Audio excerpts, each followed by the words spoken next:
Hello. Hello. It's like I changed my lighting a little bit, so need to tweak it just a bit.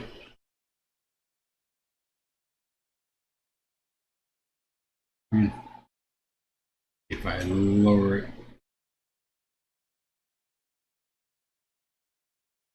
one of my face is still super bright.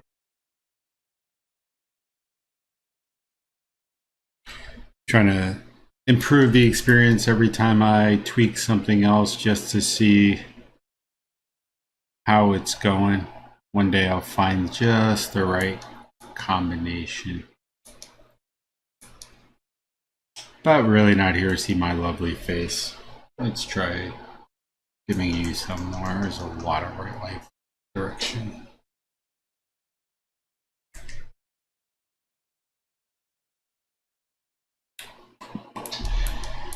Okay, we're gonna get started here. Ignore the little black squigglies over in the corner. Hi, my name is JoeG. We're here for another episode of Coding with JoeG. Essentially, what we've been doing on this stream for the last month or so is working towards building out a contact application using C# from the ground up. If you want to follow along, you can join the code and previous videos on this GitHub repo, which I will paste in the chat room in a second. Apparently my windows are not working. Let's try this way. Old school. This will lead you to an outline page which kind of covers everything that we have done, including all the different pull requests, all the different commits and videos along with it. So we started off by introducing an IDE to the user. So anything we use Microsoft Visual Studio, Visual Studio Code, JetBrains Writer. We then walked into starting off with basic model creation, then worked on the business manager layer, and then added data layers, worked on adding SQLite to it, then unit test, then mocking, then we added database mapping, then we exposed the API using the ASP.NET Core Web API, and we've been working on this for about a week. Oh, looks like I'm missing a link. Gotta fix that. And then we documented the API, and yesterday we worked on doing a couple of other improvements to it and ultimately wrapped it up. So today we're gonna work on what's called authentication. Essentially, we want, when we publish this application, a way to validate what users can see it and what users can't. And we'll control all the different permissions at some point, either today or maybe over the weekend or next week. But we're gonna get us kicked off. So just a quick overview of the code. Again, it's in that repository that I shared in the chat, which I'll post again later on throughout. It is what is typically referred to as a n-tiered or layered application. Everything starts off with the contacts, and then there's API, console data, etc. Essentially, the logic contains all the business intelligence for the application. So like, how do we save? How do we make sure all the fields are correct? That kind of stuff, which passes around a domain object. These are the things that identify the contact. So first name, last name, date of birth, phone numbers, addresses, that kind of stuff. This then gets passed off to the data layer, which is listed here. And some might say, I know one person in particular said this morning when I was chatting with him that this might be overkill. And yes, it's overkill for a basic application. A lot of what I am doing, you can do inside of the API by itself.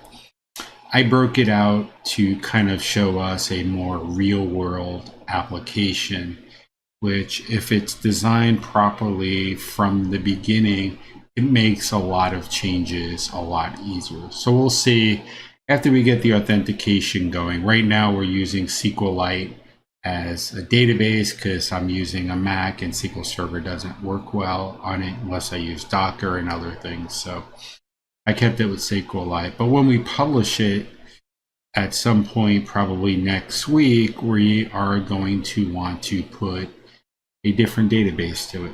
So based on the current architecture, we have it laid out in such a way that I can just replace this portion of code here, everything inside the context.data, that SQLite with the SQL Server provider or a MongoDB if we choose, or MySQL or Cosmos. I can replace it with pretty much anything. And we'll get through how to do that later. So we just replace that and make a couple of changes in the API. The API itself has one controller, which is the context controller. The context controller kind of has everything you need to do around the context: save, update, delete, search, although search is pretty limited, and the ability to get their phone numbers and their addresses. You also see a lot of extra quote-unquote text around the API methods. This is documentation that we've enabled. We've enabled documentation using something called Swagger. There's a couple different ways you can do it, but I chose Swagger because it was easily documented and very easy to use. So this essentially gives us like what the method is doing, or in this case, what the endpoint is going to do, what's returned, or any parameters that come in, what's returned, and then what kind of error codes or response codes can you derive out of it, or can you expect from it.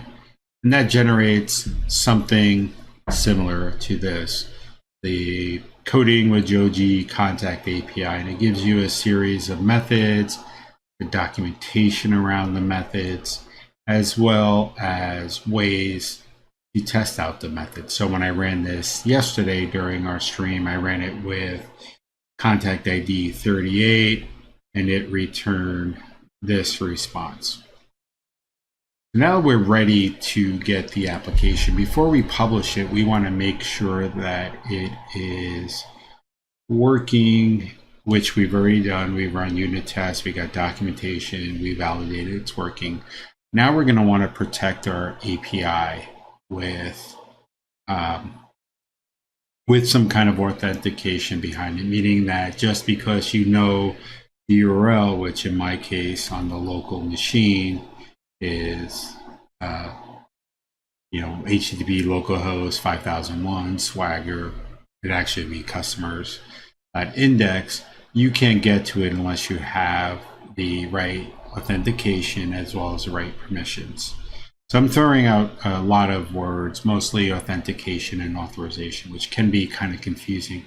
And for a lot of people, they do get those two terms confused. So we're going to spend some time looking at the Microsoft Identity Framework, which Brady Gaster, who works as part of the API team, at least I believe he's part of the API team, sent out to me 3 days ago to start looking at. So we're going to kind of learn this together because I've never done it before. So you'll see how my mind at least works, and hopefully gives you guidance of things to do, or maybe in some cases not to do. So I'll paste these. Let me paste this URL in the chat too, so we have it. Pretty much we're starting from here, and then we might navigate through other pieces of code. So this is the NuGet package itself. At some point, we're going to want to add this to our API, but I started by going with this getting started page. So let's go there. I think that brings us just to this page. Oh no, this is the getting started, the wiki page. I'll show the next part in a second, but this tells us everything we're going to need to do conceptually, what it does, how to start from scratch. We already have an existing one, so we're going to want to play around with it some more or do something slightly different. If you're starting from a new one, these would be the .NET commands that you can run to generate it. Fortunately, we already have a working application, so we're going to want to layer this on top. So let's go and figure out how we do it. I went and took a look at the Microsoft Identity Framework, which sometimes is it's actually referred to as the Microsoft Identity Platform, but they interchange Azure Active Directory, which we'll probably use. In order to get started, you could probably take a quick look at what the identity platform is, how it's moved from concept to actual creation, and then the differences behind some of the basic workflows for it. And if you navigate through here, it tells you different scenarios like how to build a single page app, how to build a web app where users sign in, etc. But we want to focus on building a protected API since this is the point we're at. We haven't built the user interface. We started from behind the curtain, so to speak, and we'll look once we expose the API, we'll then still work on adding clients to it. So let's take a look at the protected API. I already opened up the page because I was reading it prior to. This goes through a high level what it is, lots of links back to the identity framework, authentication basics, etc. But before we move on with this, I felt it was important to talk about what the difference is between authentication and authorization. So luckily, if you scroll through the left side, there's lots of different links here. I clicked on the overview and then went into concepts, and there is something here, authentication basics, that talk about the authentication versus authorization. I pulled up that page right here. So I'm not going to go through, read the whole page. I'll post a link in here for those that are doing it.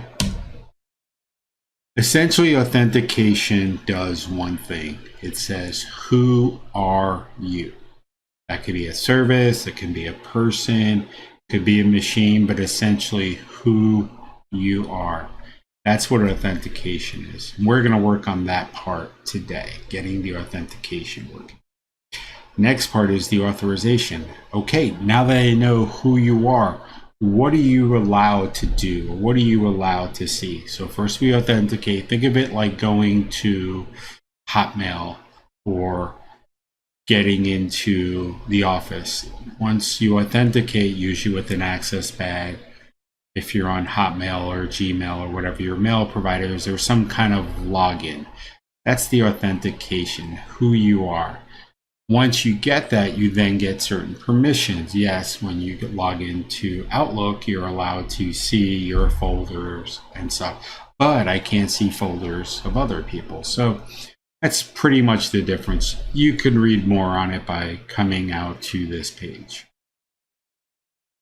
So what are our first steps? If I look here, we can cover some prerequisites on audiences, application, service principles. I'll cover these things as we go and what the differences are between ID tokens and access tokens. So the first part is going to be app registration. App registration walks us through kind of telling us what the app is. So in this case, our contacts application. But talking about registration, where do I register with it? So let's see here. For common steps to register an app, see Quick Start Register an Application. So I am going to go here. Like I said, this is the first time I'm doing this, so you are learning with me. Alexa, turn on office light. It's a little too dark in here for me. I'll tweak my lighting and see if that helps a little bit. Oh no, now I'm super red. Let's take this off and take that off and see if that's better. So the accepted token authorization, this talks about what we're looking to do. There's two different versions. The original version, which is 1.0, which talks about works with pretty much everything. And then the newer model, which is 2.0, which works with virtually most Active Directories and any Microsoft account like Skype, Outlook, Hotmail, etc. And then app ID, blah, blah, blah, exposing delegates. I don't think we need to worry about now. And then we need to create app roles. So I believe we are going to have to create an application for this in Azure first, but I could be wrong. Let me just go through and read this. It says scopes usually have form of this, shortcut. By default, the application registration portal recommends. So it looks like I have to register the application. Where do I go do that? Let's see this. Quick start for registering application. Register an application on the with the Microsoft Identity Platform, prerequisites, an Azure account with active subscription, and an Azure AD tenant. So let's go and do that. I'm going to go to portal.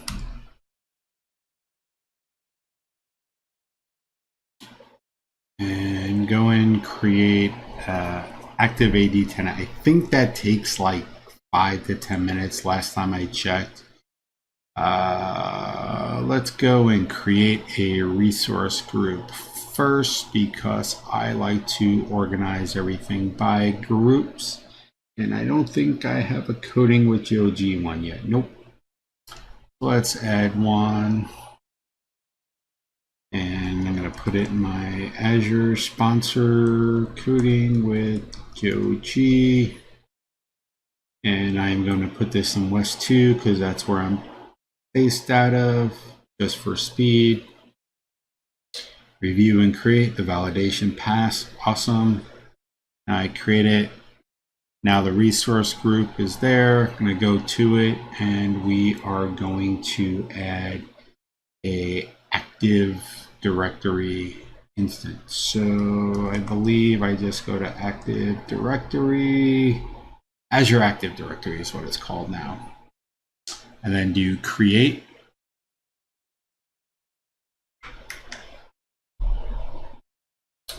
And let's give it the name of the organization. We're going to do coding with JoeG. The initial domain coding with JoeG. Hopefully no one took that already. Yep, they're both green check marks. So we are good to go with that. Hit create.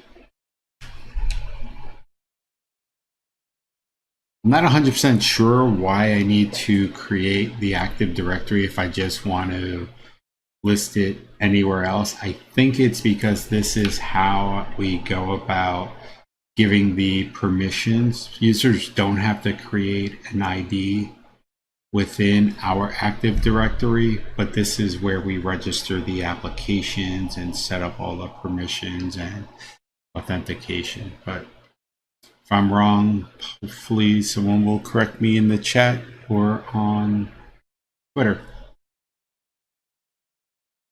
While that's being created, let's see what the next steps are. So I think that's this browser tab here. Let's see what an Azure AD tenant is first to make sure I'm not skipping ahead of the game. Set up a tenant. Hover over, yep. So I set up a tenant. So we're good there so far. Now we need to sign back into the portal. Your account gives you access to more than one tenant. Select the tenant from the upper right corner. So did my tenant get created yet? Yes, it got created. So if I look here, I should see a different tenant. I'd have to refresh the page, I think. Once I go there, now it says coding with JoeG, and I can do that. You notice here in the corner, it says jgodagno at Hotmail, coding with JoeG. If I click on this, you can see the different organizations that I have, and I can click on the switch directory to go back to my normal default directory or any of the ones I created. So now that we have this existing, let's see what the next steps are. So it says register portal. We did that, select it, and then go under manage, select app registrations, new registrations. So let's do that. I feel like I need to keep both of these windows open so I don't tab back and forth. Let me see if I can get that done for us. Control F. Nope, didn't want to do that. Nope, didn't want to do that. What is it? Nope, went full screen with the wrong app. Let's take you out of full screen. I don't remember my Mac shortcuts too well. I apologize. Let's get you here. There we go. And I'm going to do a little magic with, we'll put this here. And this here. So we can kind of relate to them. Okay, so that's not the one I wanted. Here we go. So new registrations, what do we do? So manage, which we're in, and then app registrations right there. Select new registration. User facing display name for this application. This can be changed later. So for now, we are going to call it Contacts API. Support accounts, who can use this application or API?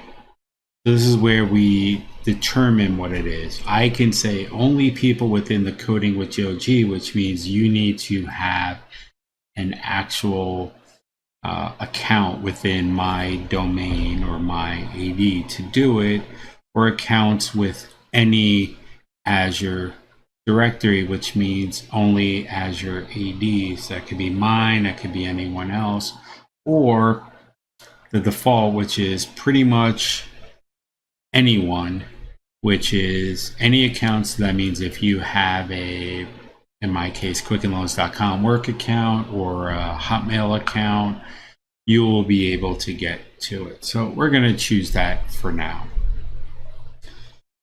And let's see, platform configuration. This is going to be a web API. Let's register it. It's awfully quiet in the chat. I'm looking at, there was just 4 messages from me.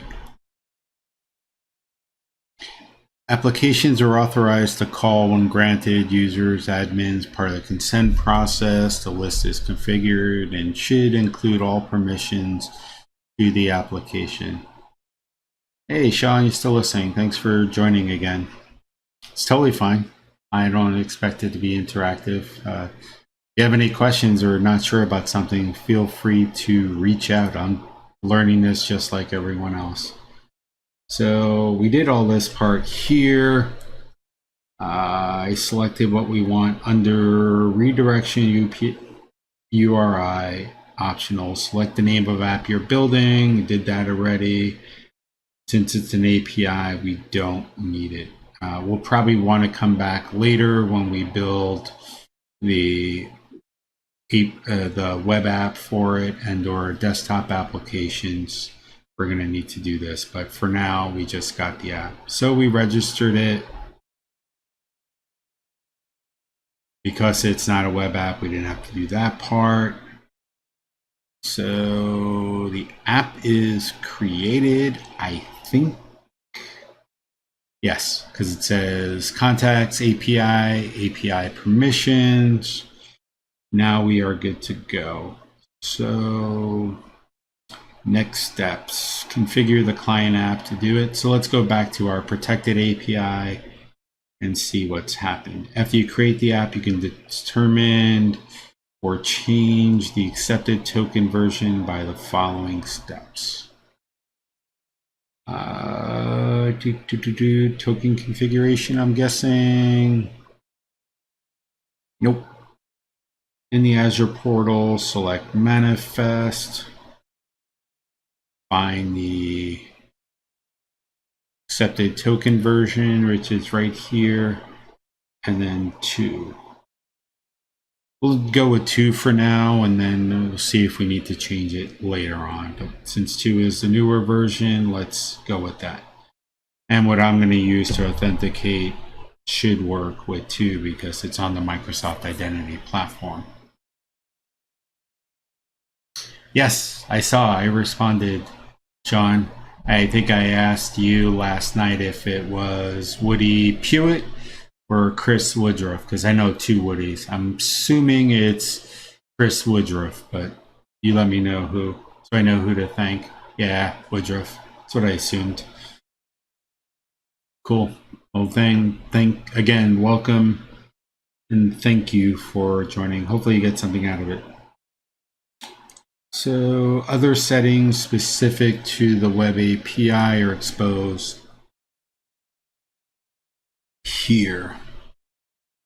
Exposing delegate permissions, select expose an API, and then add a scope. If prompted, accept the proposed scope and select save and continue. Scope is going to be used later on to tell us what to do. So we are going to create a basic scope called context.list for now. This will give us the ability just to call the main context endpoint. Who can access this? Let's do admins and users. Admin consent display name. List of contacts. Allows the end user, or allows the caller to get a list of contacts. User consent. I don't think we need to worry about this one, but let's just fill it out for now. List contacts, and I don't think we need a description for now. And then I am adding the scope to it.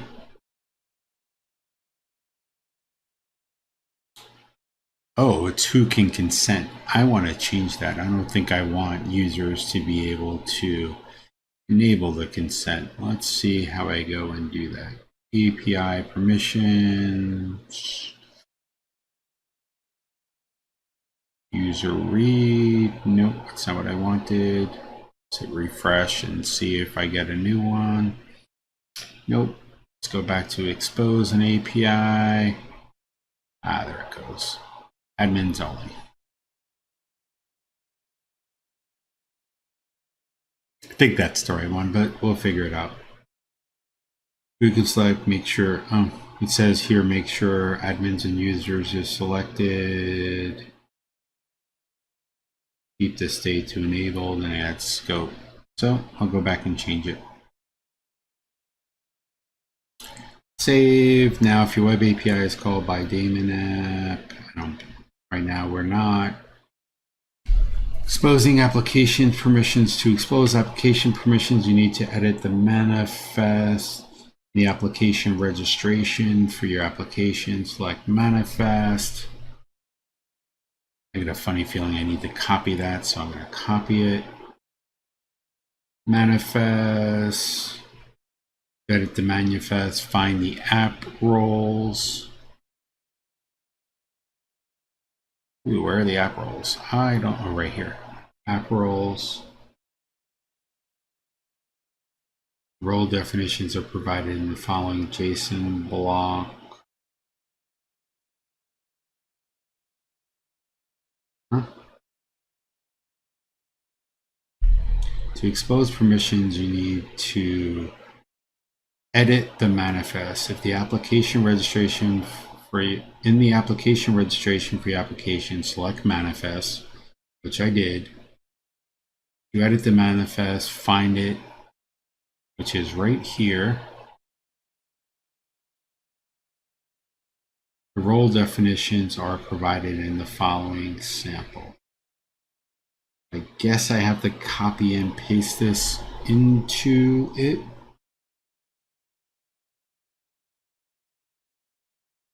Or is it supposed to take my original one? Well, let's go and add this PC. Let's hit enter.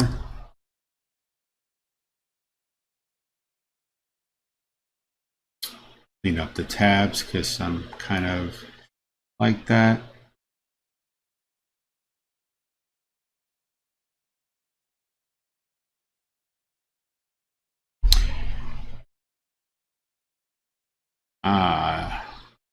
So this is for the application, not for an individual user. I don't know if this permission is different.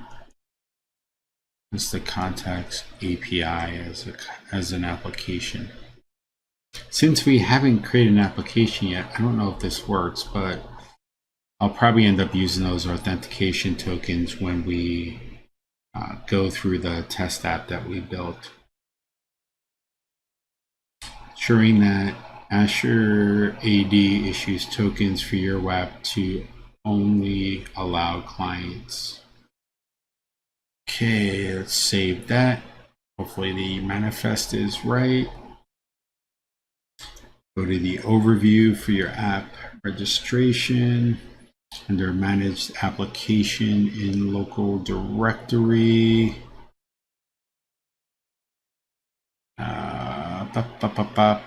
We're right here. Click the link with your name.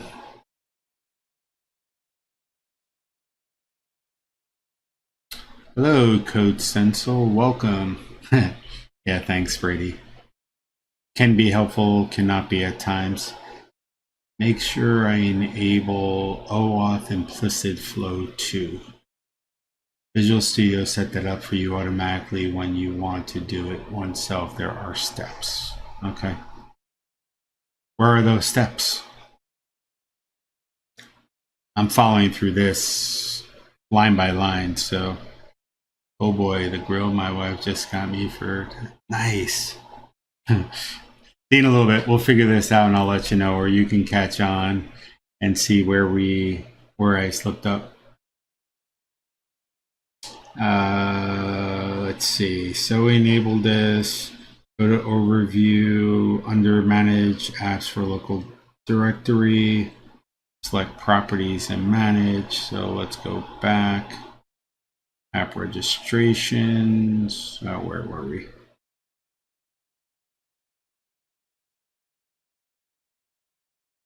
I think we were here. Oh, it's broken. Ooh, Azure's really broken. Let me switch directories because I moved out of the other directory, so it doesn't see any of my resources. Let that reload.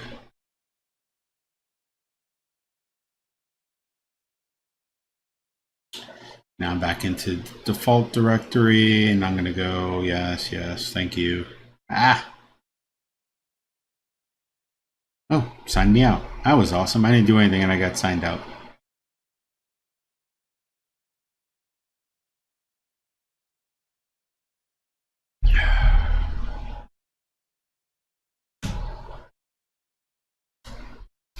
Oh, line log back in.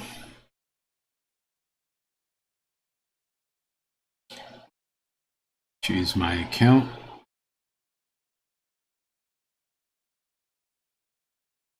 grab my phone because it's going to want. I must have broke something really bad that it actually logged me all the way out. Not now. My password is incorrect. It was incorrect. I did type the wrong password.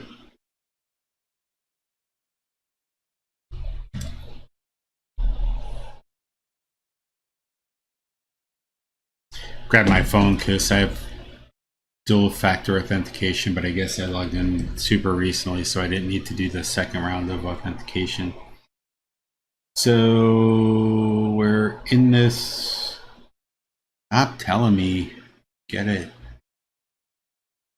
And let me, I think I need to switch directories now to go back to coding with JoeG.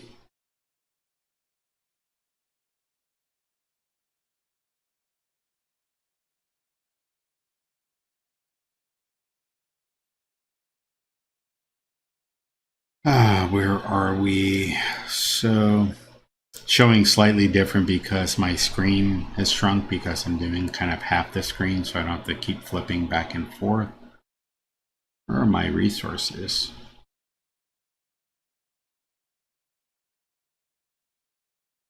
There it goes. So it said we need to go back to overview. Oh, this looks very different now. Ensuring that the Azure API tokens are there. Go to overview of your app registration. So we got to go back to app registrations. Let's pick the contact application. We're at the overview and go to managed application in API.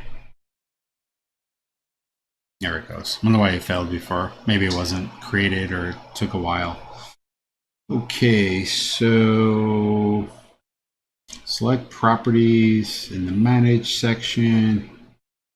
If you want Azure AD to allow access here only from certain clients, set user assignment required to yes. Let's do that for now. You always want your application to be as restricted as possible first, and then you gradually open it up. If you set user assign requirements to yes, Azure AD checks the app assignment role when you use a blah, blah, blah, blah, blah. Next steps, app code configuration. Make sure I hit save, that little slight bullet point just before you click next. Ooh, we should upload a logo. I gotta create a logo for Contacts API that we can start using everywhere. Maybe some Twitch users will find it super helpful and work on creating an API or work on creating a set of icons for us to use. Okay, now that we have that going, protected API, what defines API, core API is protected, blah, blah, blah. Bearer tokens. The bearer token that is set in the header when an app calls the information, holds information about it. Here's C# code that shows a client calling the API after it acquires with Microsoft Authentication Library. Okay. Client app requests the bearer token to the framework endpoint for the API. The API is only required to verify a token it claims. Client app should never try to inspect the claims token. In the future, Web API might require the token to be encrypted. Okay. So our configuration client. So I'm assuming we need to add this into our web API. So I'm just going to copy this text out for now and go to our application. And in our app settings, let's add this to development because our settings for production might be slightly different. So yeah, I don't know that. We already did common. So I don't need to worry about this. Instant client ID of web API. So let's go get the client ID. Oh, I think that's right here. So luckily I was on that page. Yay, copy.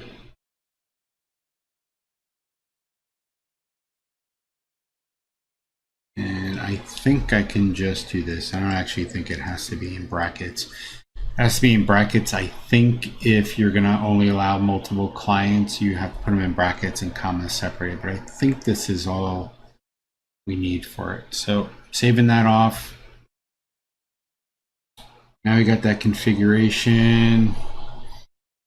When the app is called in the controller, that holds an authorized attribute. The core, extract the access token from the authorization headers, blah, blah, blah. In the ASP.NET Core, the middleware is initializing the startup. So let's go to our startup. Copy and paste out this code. I'm guessing I'm going to need the Microsoft ASP.NET Core authentication, which I did not have in here yet. So let's go to startup. I think it said services, right? Yes, services. So I'll add that right here after our dependency injection. It doesn't know what that is yet. So let's see if JetBrains is smart enough to figure that part out. Nope. So let's go to NuGet and add that package. And I'm assuming it's Azure Authentication. Probably that one, Microsoft.Azure.Services.App Authentication. Let's see if the documentation tells us something that I skimmed over. Currently creates templates, web APIs, sign the projects. They don't sign in. Doesn't tell us. Yay. So let's see if our beginning example kind of walked us through it. Here's a sample app, so we're going to go and open that and kind of cheat by looking at the project file and see what the package is it uses. So expand you a little bit.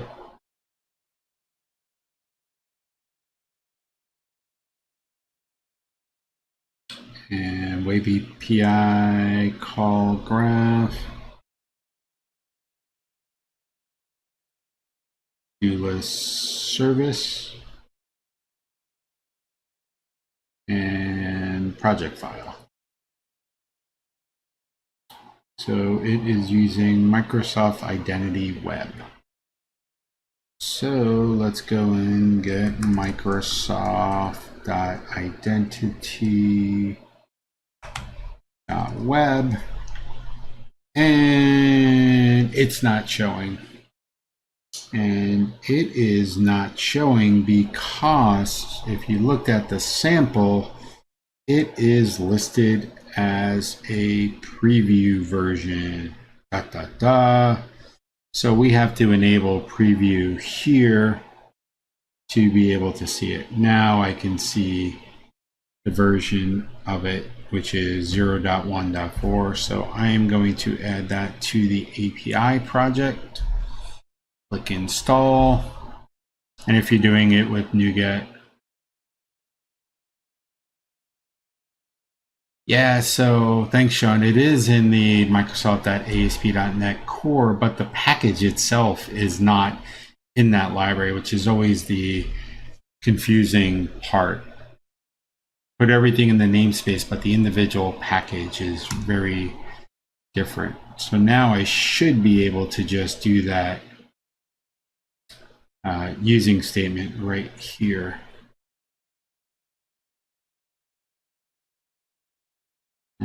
Let's put you. Ooh, looks like I got to do some cleaning here.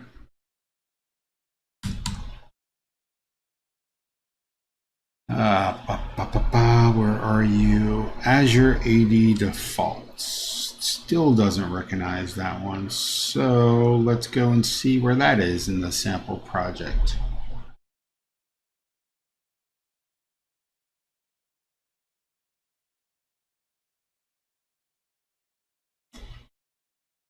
Service, startup.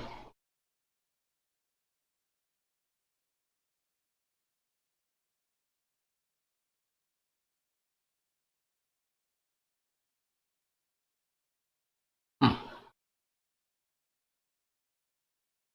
This looks slightly different than the other one. Services.add web API.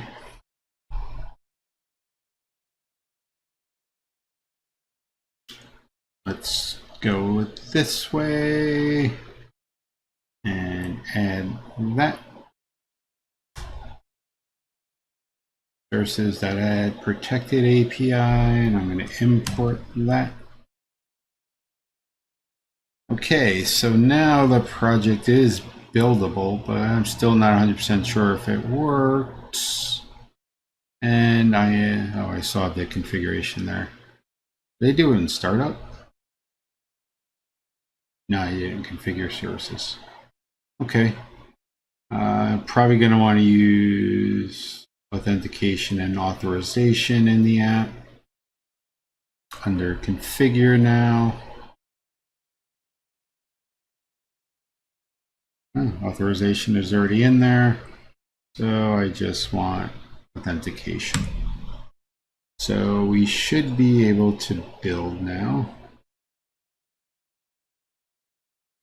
Just making sure we build, then I'm going to go and add what is the next step of the authorize.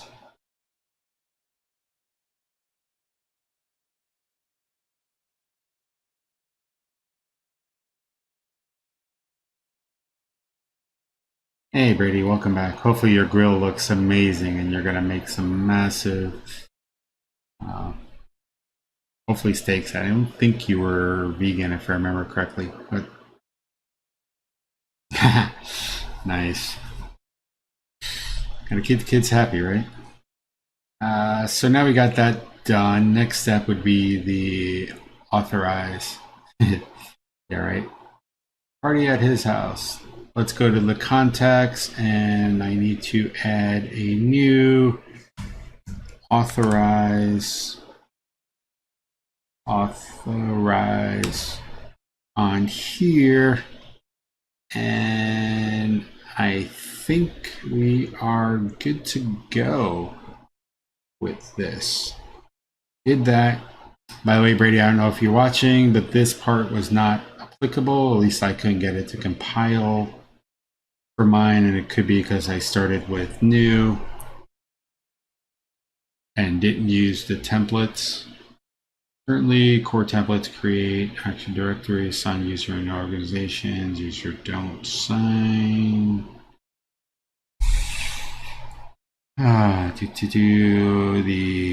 This is ASP.NET Identity Platform Web API, authorizations, API, audience. Instead of using the default validate against single tenant as we do in inline apps, we inject our own multi-tenant. Currently, ASP.NET Core templates create an ASP directory web API that signs in users within your organization. For any organization, they don't sign in uses personal accounts, but you can change the templates to use Microsoft Identity Platform by adding the following code in your startup. So let's go to startup and add that code. Where was that? Short-term memory loss. Services. Startup. Services. Let's go and edit before this. And Alt Enter. Why is the configure completing?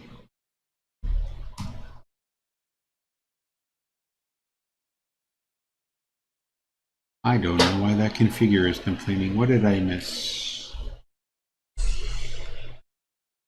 Currently did that, got that in there. Services that add authentication. I didn't do all this because this was given the compile errors. Go back. Okay, I'm back. What do I do?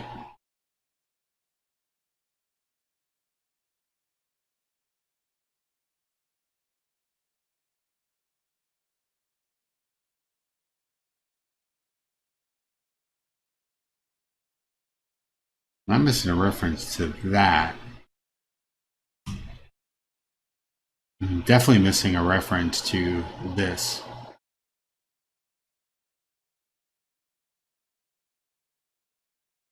J as bare options.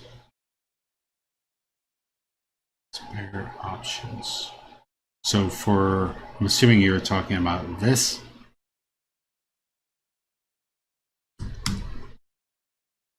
Because I am missing that. And it doesn't recognize it anywhere. Nor does it recognize the configure. And I am opening up that, and let's see where Brady has me going. JW is bare options. This option class informs you need the controller gets the audience for anything. The authentication screen. Oh, okay. I might be missing that class. Maybe that one. Microsoft Identity Model, JSON Web Tokens.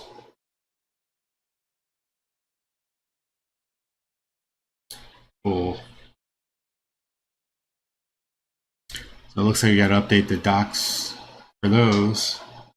Pull those in and see what it looks like once we add it. It was successfully added. Now let's see if I can reference this.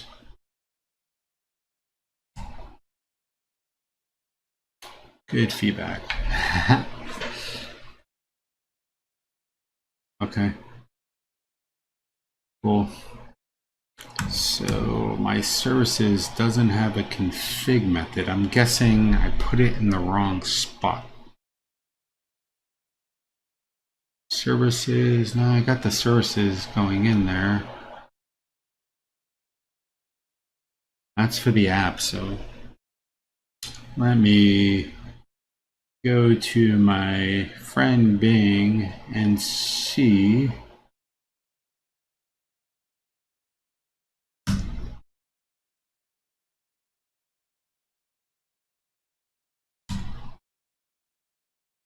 Such a pretty picture on Bing today. I really like that one. And let's move you back over to full screen since I don't need the Azure portal. Contents for Active Directory. Harrison.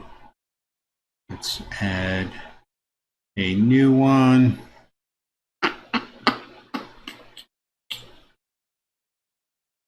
And just for those that are following along at home, this is the page I'm going to.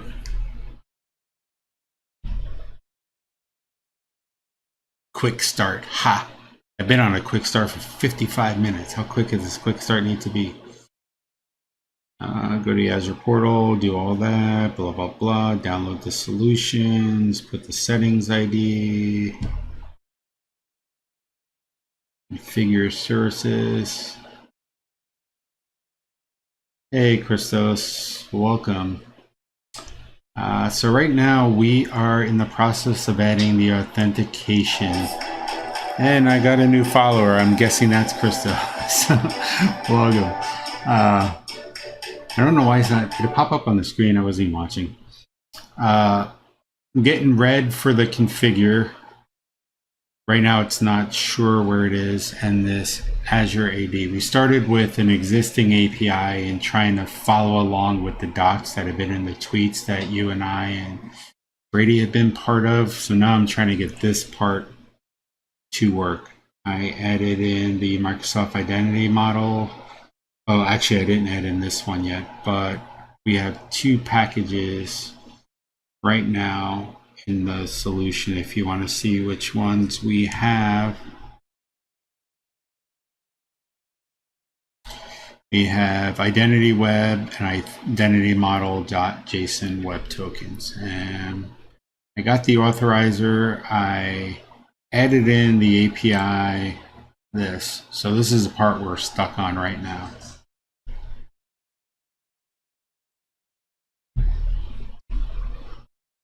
It looks like I desperately need a haircut too.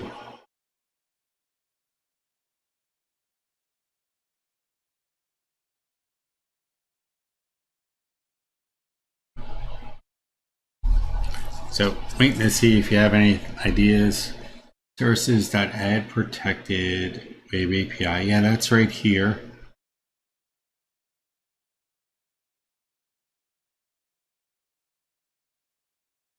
Do I not need line 62?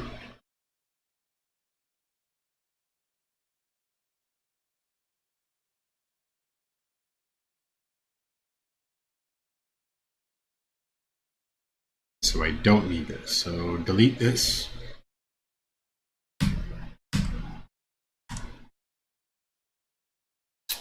Ah, cool. So now I have this. I have the authorize. I'm good to try and run it. This is the API that I want to call. Christos is asking if I want to call another API. This is the receiving API I'm trying to add authentication to. There's back to my startup.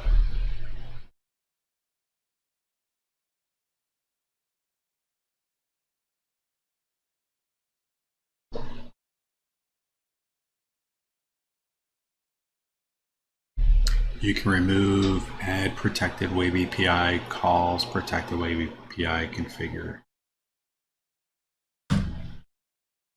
Done.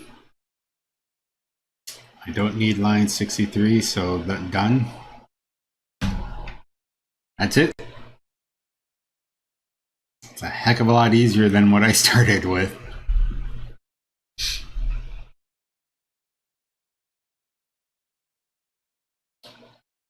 In the configure, do you have, yes, I added that right here.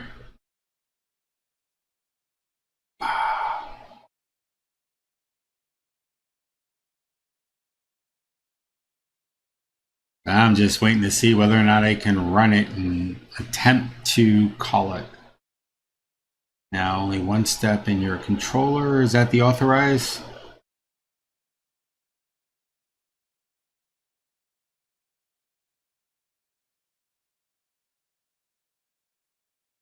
Oh, one more. What did I miss? I got the docs open over here, which is, I think, that one.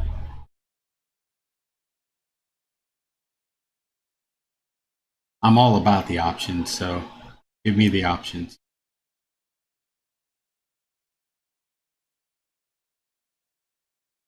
Oh, okay. Cool. I'm all about new stuff too. Figuring it out, I might as well learn the new stuff while I'm learning.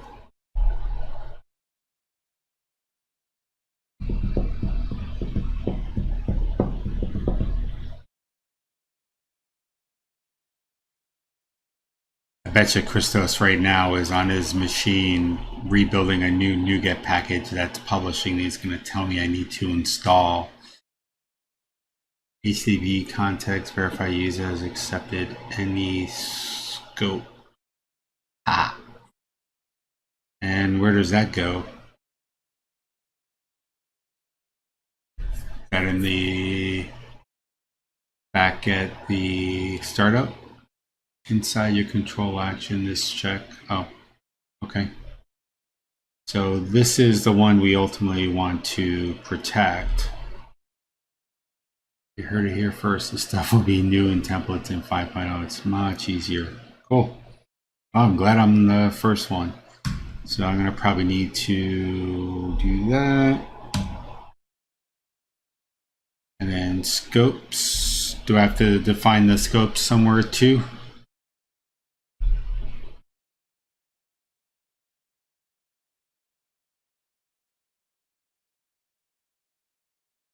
Or should I just... Okay.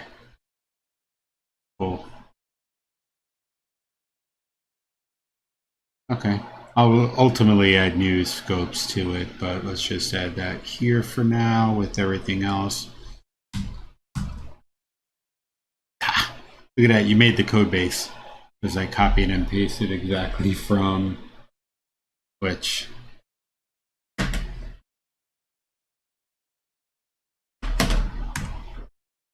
Now I'll ignore the recommendations. So now I'm good to go.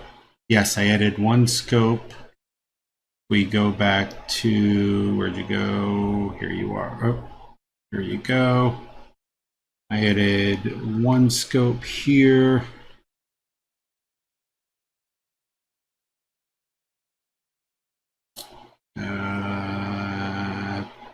API registration. Where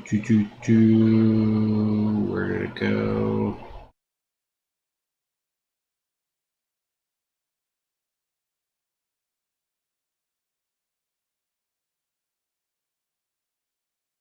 I added that scope to it.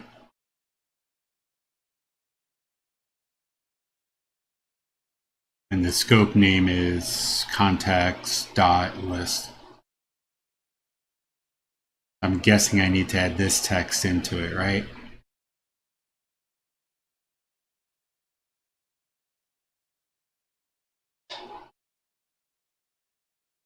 So here, so in theory, actually for this one, since I'm going to go at some point work with each individual one to secure, I can do this right now. And that should work. Okay, good. So I'll comment out this for now.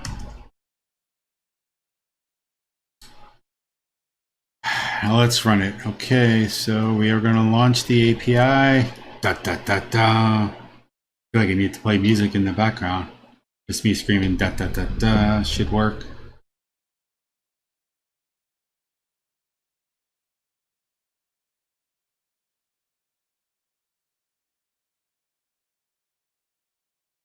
Now it's building. As soon as it starts, it should pop up with a contacts in another browser, which might do the authentication.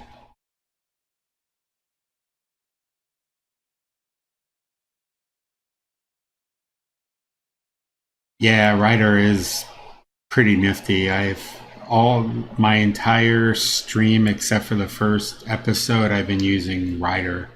I just, as I like to put it, Writer is the Visual Studio and JetBrains ReSharper got together, had a baby, and Writer was it. It took the best of both worlds and kind of blended them together into one app.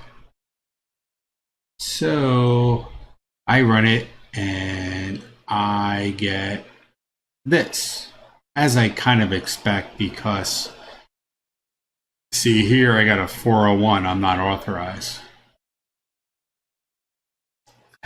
Yes, 401 is good because it's not authorized. So let's go here and we are going to look at it. So now this is our get call that used to be unauthenticated. So now I want to get all contacts and I'm going to put authenticated here. Authenticated, or actually authorized, yeah, authenticated. Because I am going to need to add additional stuff to the header, I have to imagine. All right, so I am going to need a way to run it, sign in, and come back with a client token. Let's see if there's an easy way from the portal for me to get that without having to bother authenticating, just to make sure that I can at least get in.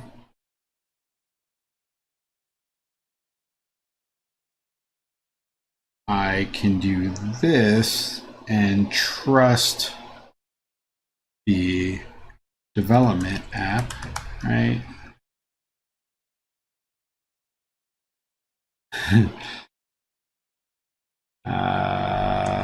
Let's give it a GUID.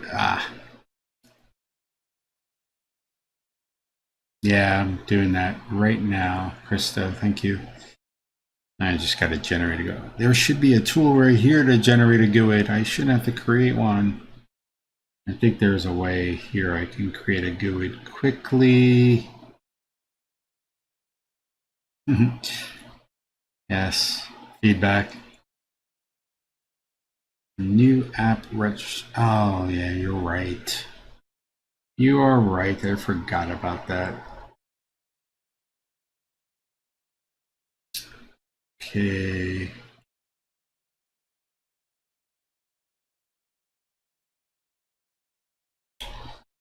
So this is, we're going to call this writer development client. Do I need an actual whole application? It just seems, yeah, because I can then tie them together. This is a client application, register.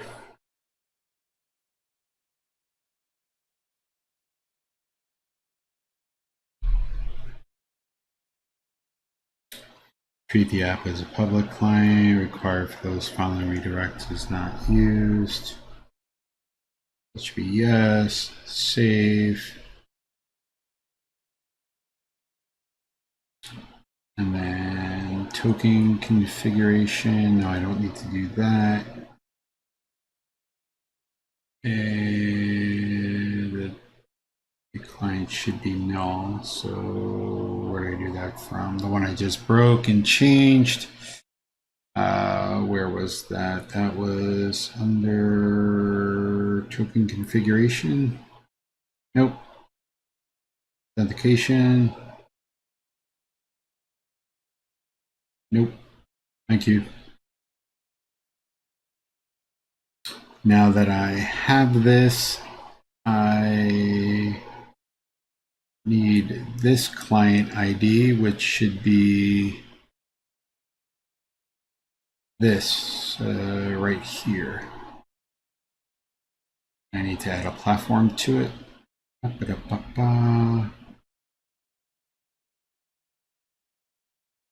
So much work. I should write that. I'm gonna have to watch this video.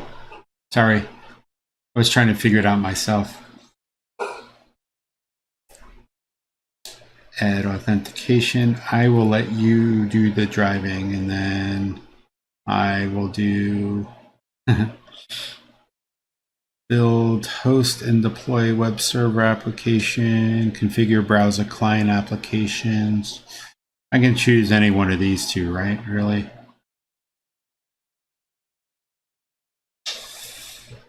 I'm going to choose single page browser client for now. Web is easier. Web it is. The URL that we will accept as destinations when returning authentication responses responds after successfully authenticating users. Also reply. So I need to enter authentication, even if this is a client, like just a fact client, I need to do this.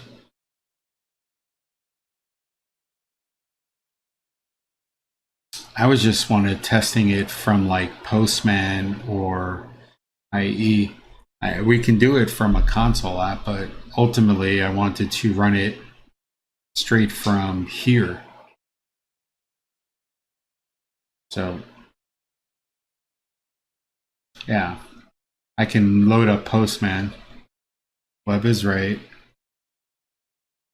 So now the redirect URL, learn about it. Give me a second for return URL. Okay.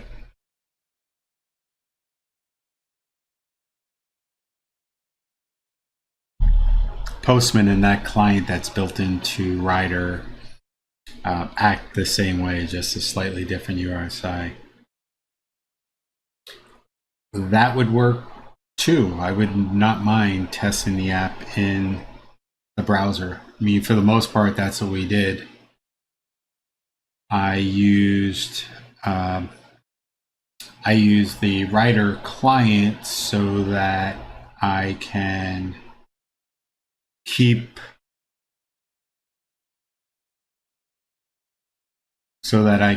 it going. Nice. By the way, you can have multiple redirects, Edge, DevTool, Networking Console. Okay, we can try that out too. So let's go in, let's copy this one and I'll get Edge. Open and running. Do I need that dev console first, Brady? Or should I just start with this and work with the callback in Postman?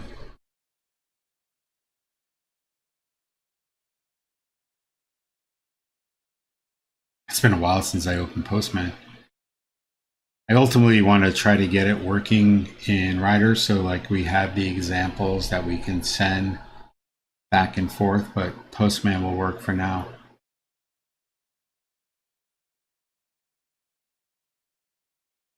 As soon as Postman is done being verified, I guess I had an update to it that I didn't know about.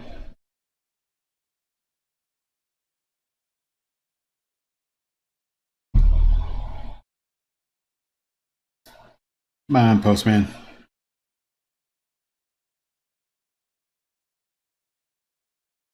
Where'd you go? Still loading. Now it disappeared. Come on, Postman, come back. I miss you. Where'd it go?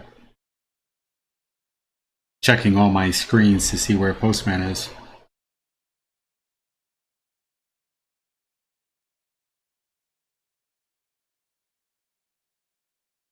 Hopefully my version is not messed up with it.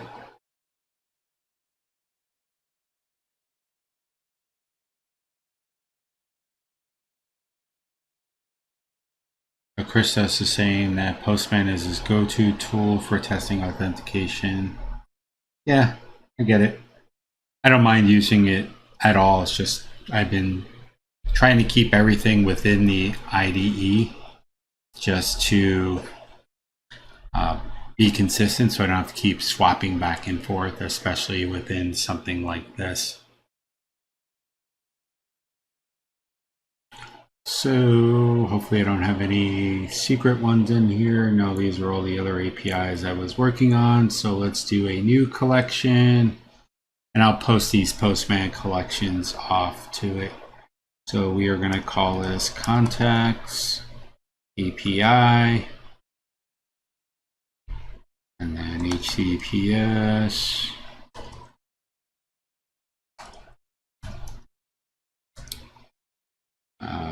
github.com/jquidagno/contacts, and then create. So we are going to run our first one. Yeah, Christos, I know that. I was just getting Postman ready, and I still have to go back to the Azure portal and enter in that Postman URL, which had a space in it. Implicit grant to enable implicit grant controls. I'm assuming I don't want to do that. So go and do that, save it. Let that app get configured. And then I'll go back to the overview and pull it out. So we are good with the web. The authentication returns back in here.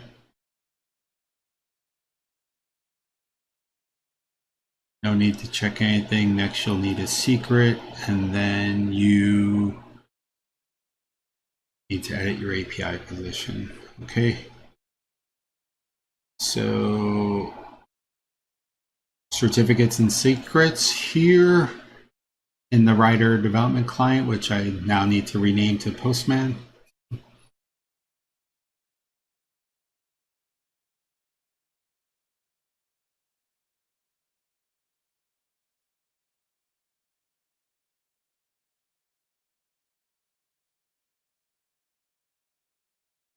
No, can't change it now. Maybe only create Postman secret. Do I need to do that in my API? I take it. Not inside the client. I'm going to probably need this client ID here. Yeah.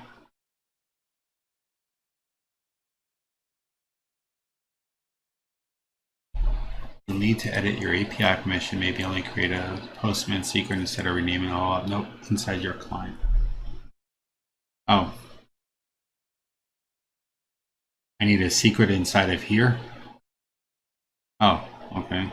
Yeah, cancel. Don't need to update you yet. So I know here I have to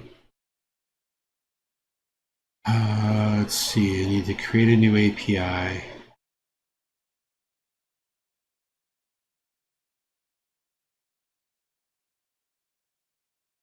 Get contacts.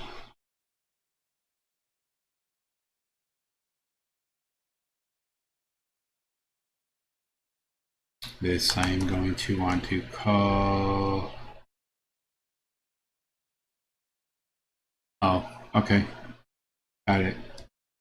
Saying configure secret in the app registration. That okay. Let me go back there and do that. So this is the client app. You need to create a secret here. This is what you're talking about, right? I'll wait for the screen to catch up with you, but I believe this is where you're talking.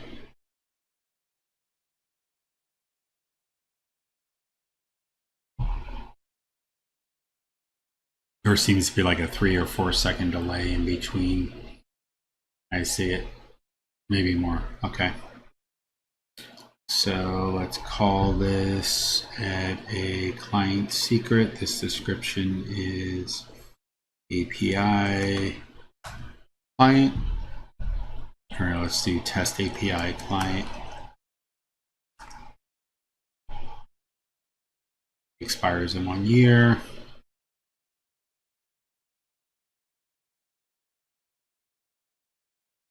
Copy. Now, got that. Client secrets created. Do I go back to Postman with it?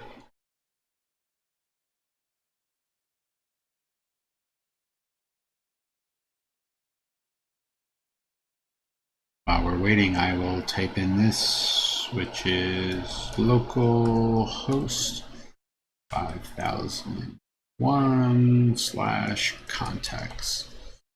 And I got to imagine I need to add a header to it. Back to your Postman, yep. Got the secret there. Secret somewhere safe. Let's go off here. Text pad.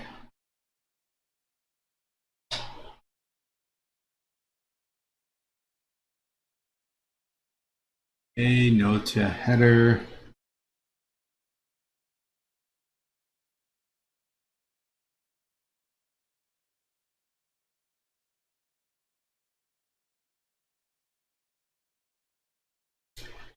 Authorization. Bearer token. Configure OAuth 2. Access token. Paste it here, I assume.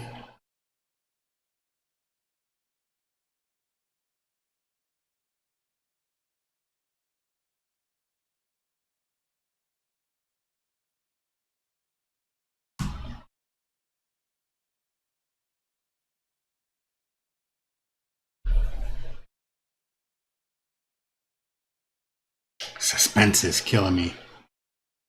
I'll try it just to see. Oh, get a new token. Token name. Azure AD request token. Could not complete.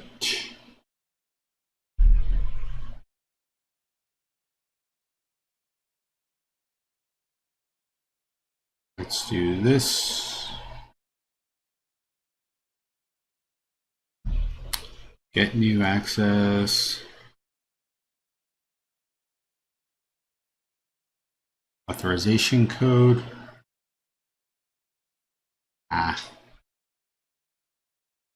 It's complicated. You go back to here.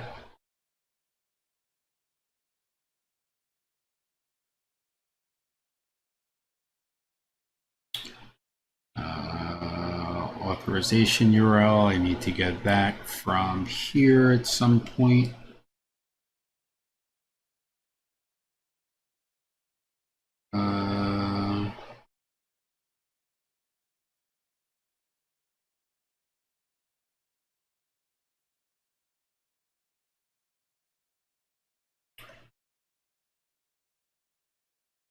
Nice.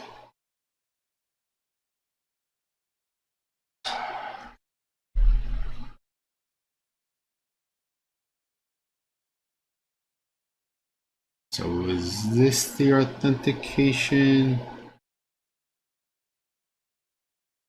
Where do I go at Azure? Paste your API ID from the portal, the client ID field.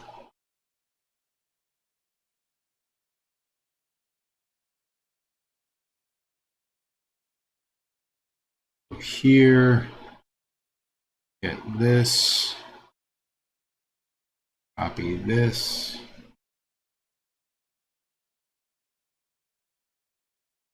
Here.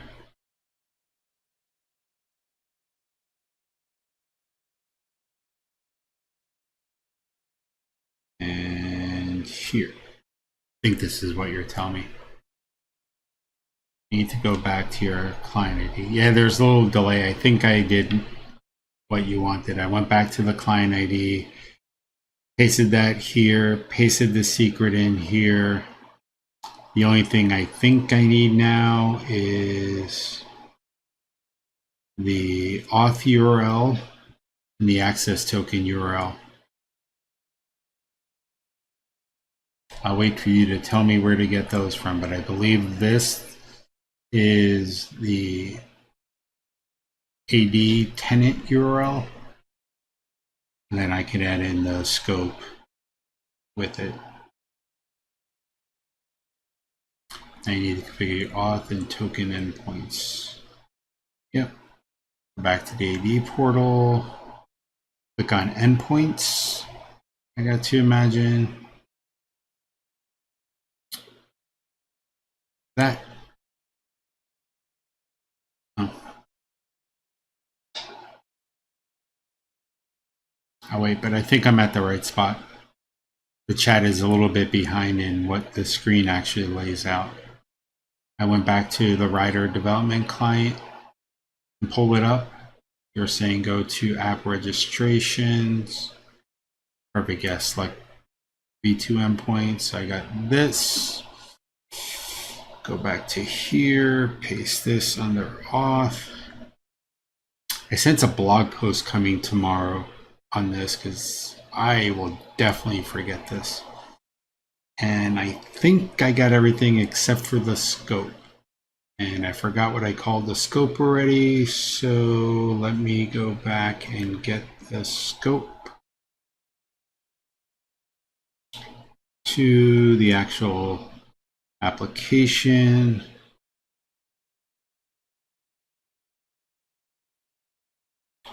And my expose API. And then copy the scopes. And then paste it. And I hope I don't need the state, but let's try it.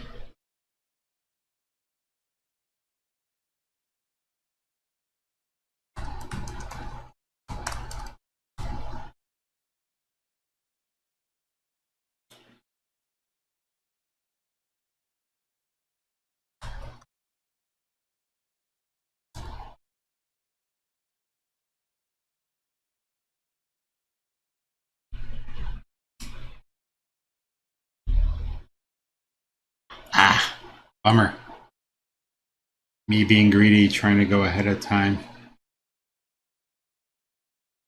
What's my next step?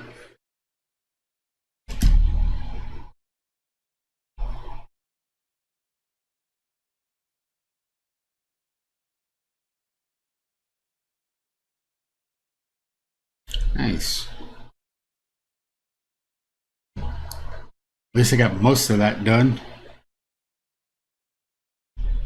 And I got an access token.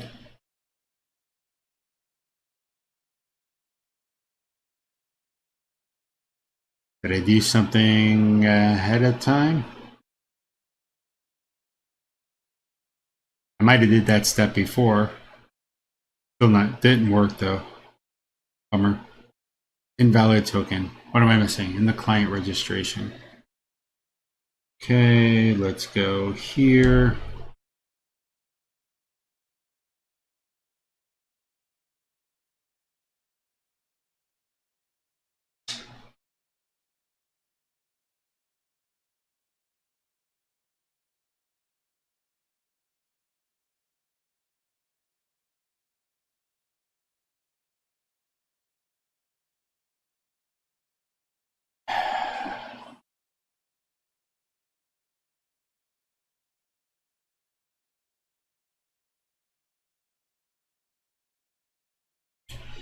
Let's get my token here.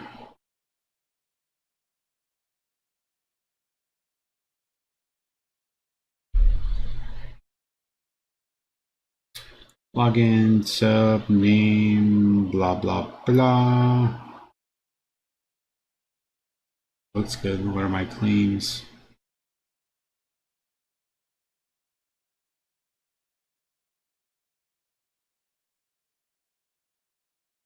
That's the scope. Okay, what am I missing?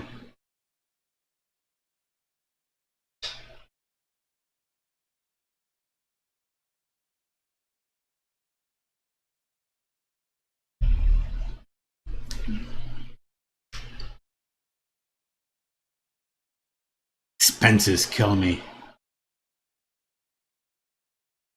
feel like I'm gonna need to do a whole new redo of this tomorrow. In the AAD portal in the client app, go to your API permissions. The portal in the client app, go to your API permissions. Okay. I am there. Grant admin consent for coding with JoeG. No, I don't want to do that.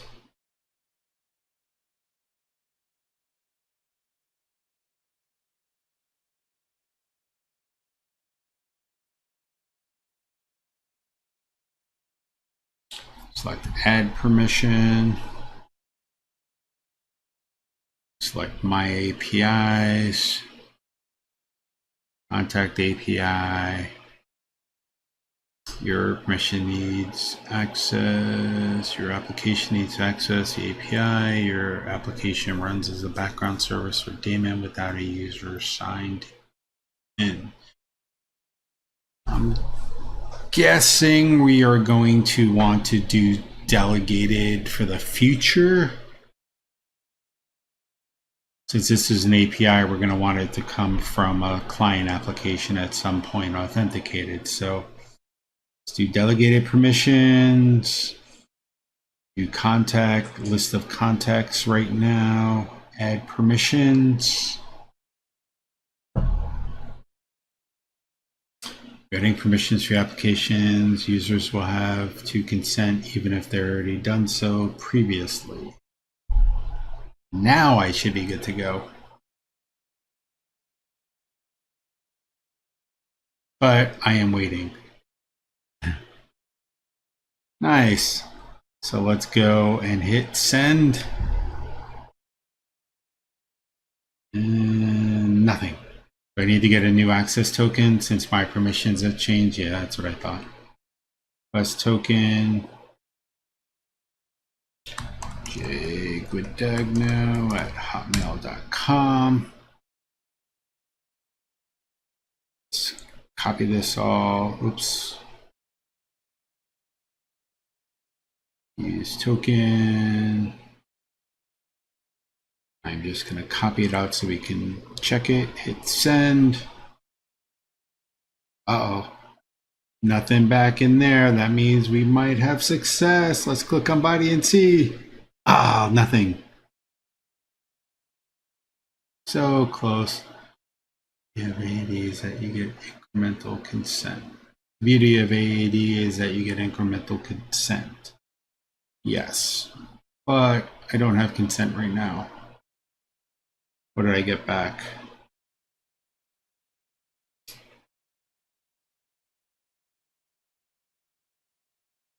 Oh yeah, right there, 401. Didn't even see that, thank you.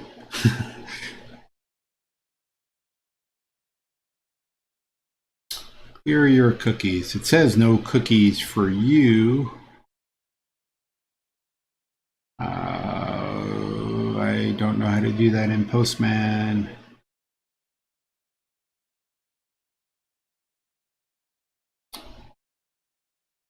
Is that here?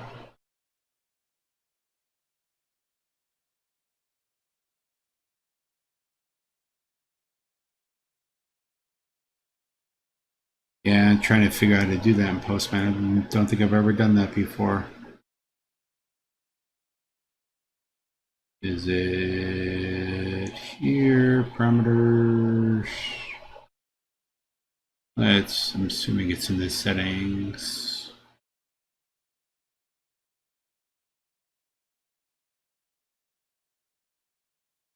Nor one, nor you, damn it.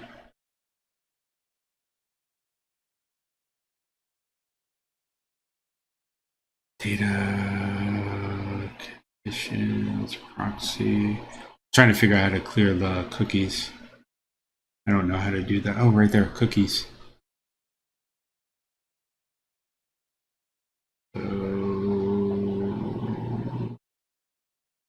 Login, login, login,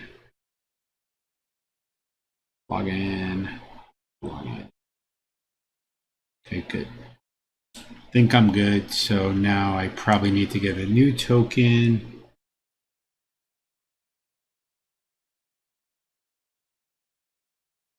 Let's get a new token.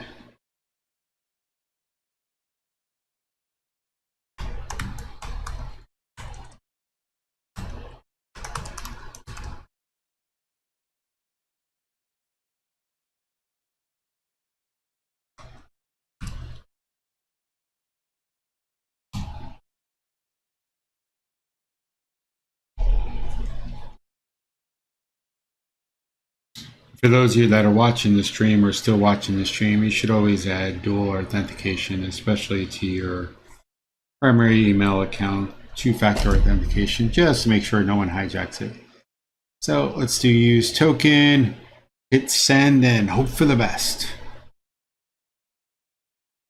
I still got an unauthorized. Similar 403, especially. Do I have the wrong authentication? I got OAuth 2. Do I want to add authorization data to header? Thanks, Sean.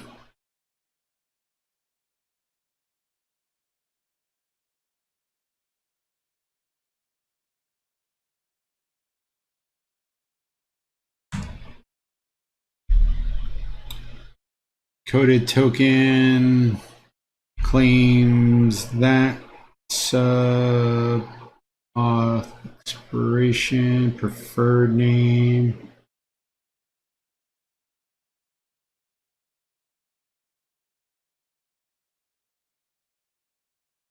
I mean, it looks like it's configured right. Like you said, my JWS token is working. So I got the API back. I wonder if it's using the different token. I'm going to delete all the tokens and start with the new one. Is everything right here? Do I do send basic authentication?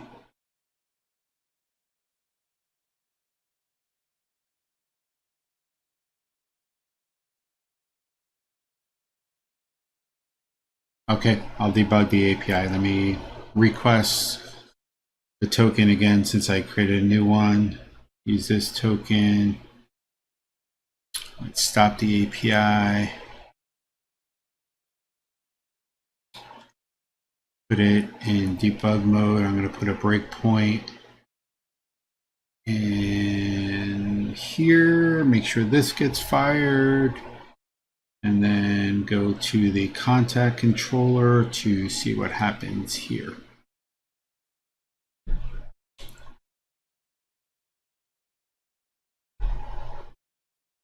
And hit debug.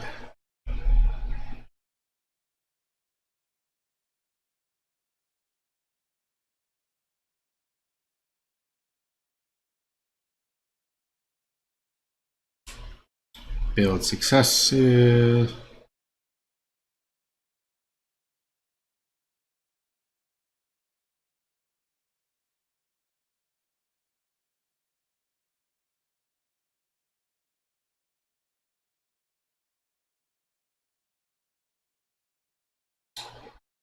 Okay. Make sure the API is still running. Okay. Got the breakpoint.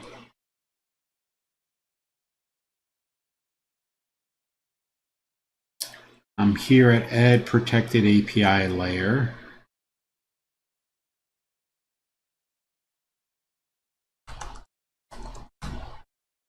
And I'm probably not going to see anything in configuration, so I won't bother with that. And let me go forward with this.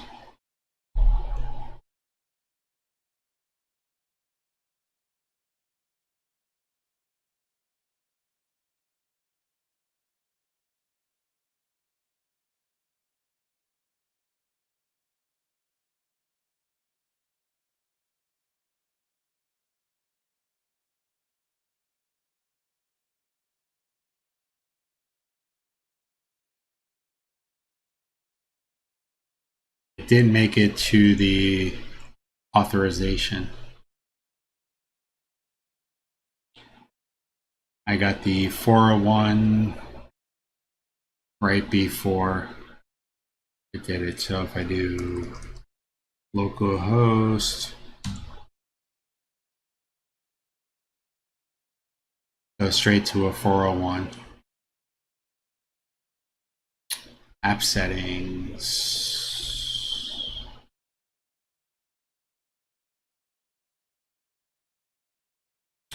I did common, which is based on it. This is the client ID that I got from the portal.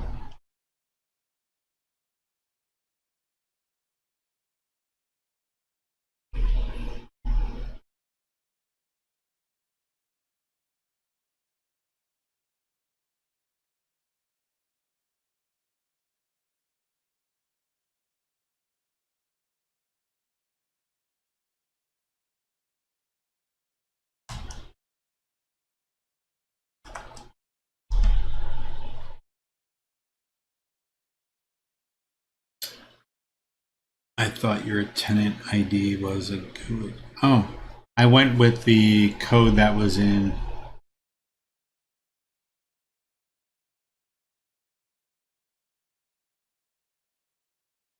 I think the tenant just tells you where it comes from. At least that's what the text said.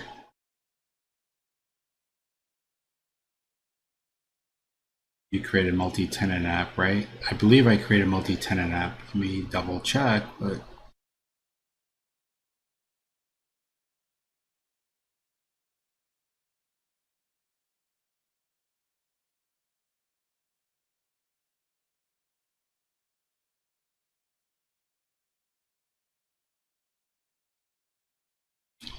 all Microsoft account users.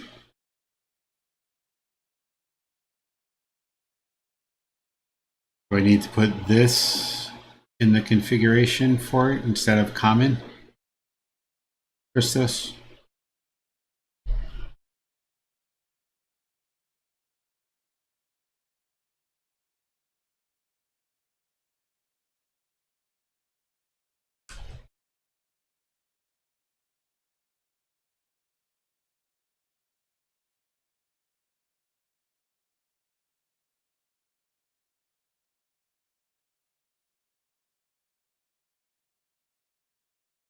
Okay, wait a second for it to run.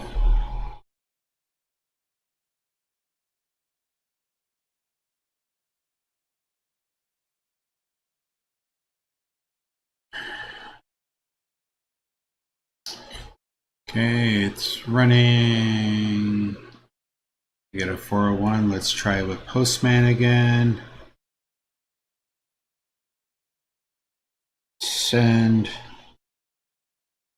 Ooh, it's taking longer than normal. We'll get a 401.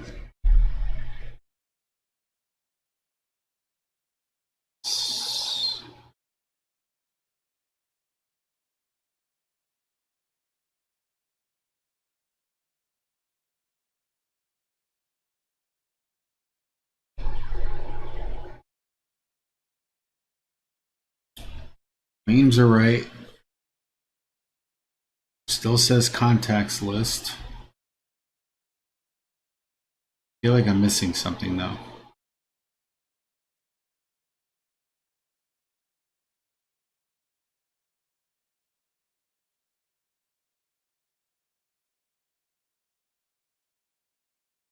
Is the Azure AD the right URL? I think we need to change something in the manifest of the API.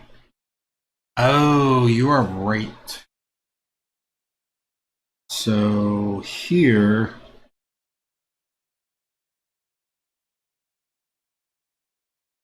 wait, where's my API? We did add something here. The direction said don't do anything or add this, and I copy pasted, but looks like I might have just copy and pasted the wrong thing. So this needs to probably change. Yep.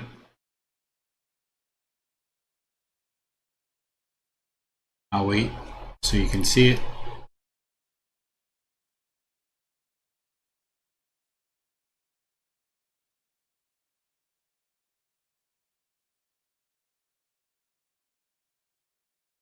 I'm guessing I need to fix this.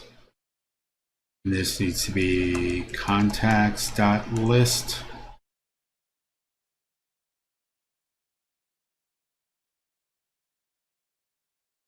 That's just before you joined on. I was following the directions that were on the page I previously listed. So now if I do this and hit save,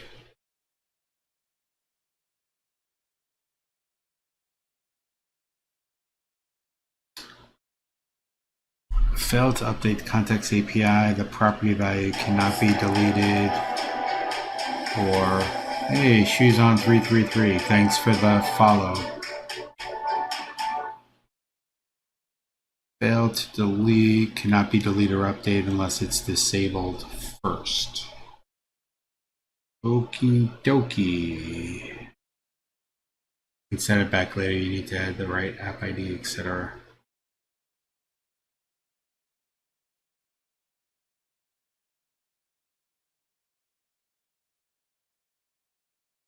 Okay.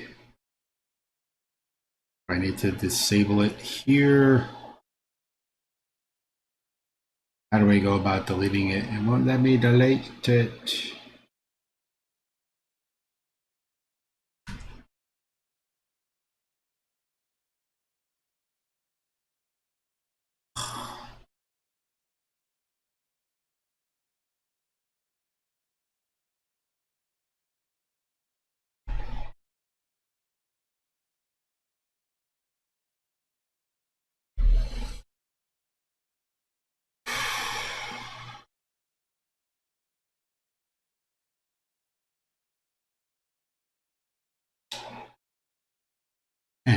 I am persisting. Okay, let's fix it. Okay. So description is fine. I need to change this display name. I know. I'm not worried. Just taking a deep breath because I'm getting kind of thirsty and I don't want to grab my water yet. Contacts.list, I think I called it. And this should be contacts.list.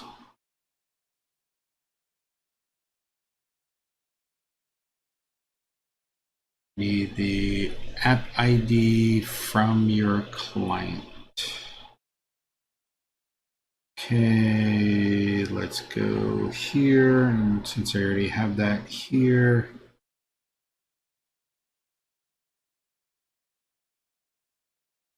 oh, I need the app ID, not the client ID, right? Yeah, I stopped drinking 9 months ago, Brady. But otherwise, so let's go here.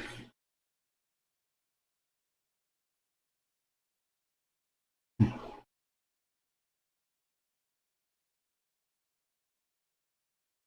I want this here? Got my tea in front of me.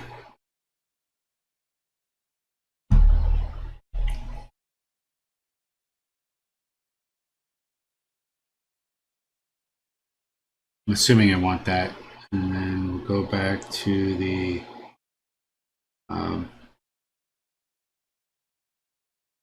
API.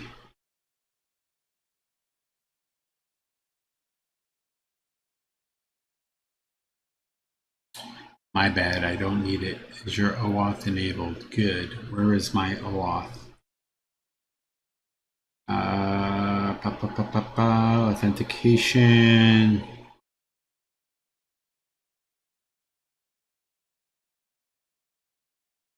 That's the right one, but as I said, that ID is a random code. Oh. This manifest ID. Oh. So this ID needs to be to match, or this ID.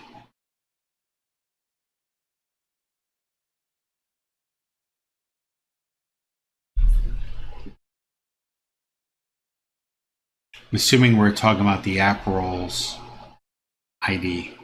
So I should put my client ID here.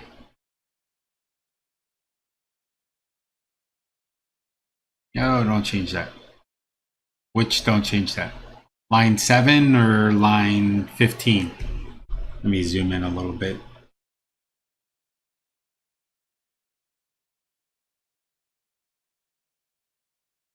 Yeah. Okay.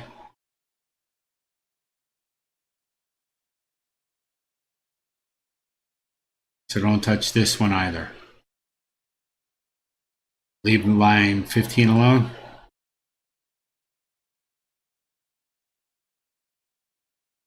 That's its original number.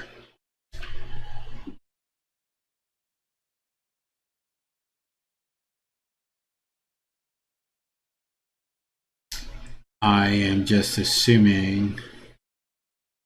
I am assuming that you. Okay. The scope.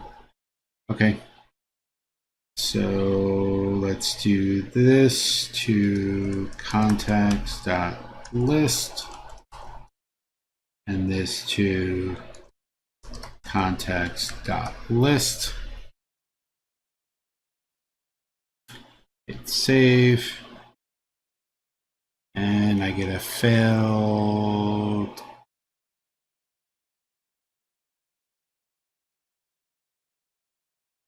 Failed to update contacts API error detail that contains duplicate value. Provide a unique value. Didn't touch anything. Now let's discard and start from scratch. Contacts.list. Contacts.list. Hit save. Failed to update contacts API error detail that contains a duplicate value. Please provide unique value. Here's some more feedback for you. This message, not so helpful.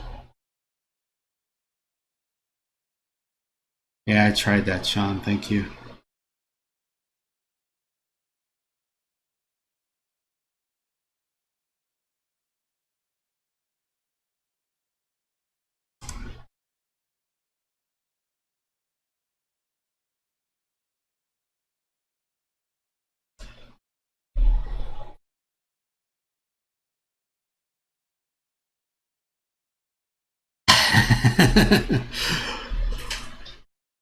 Nice. And try this card and change just the value. Okay. It's now a team effort here. Context.list.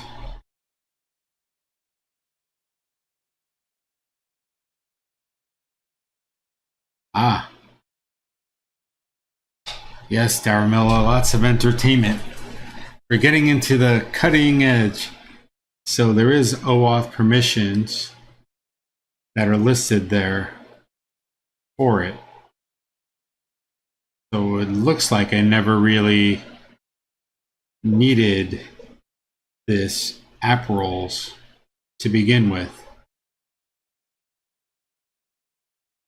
because this is already listed here when we built out the API.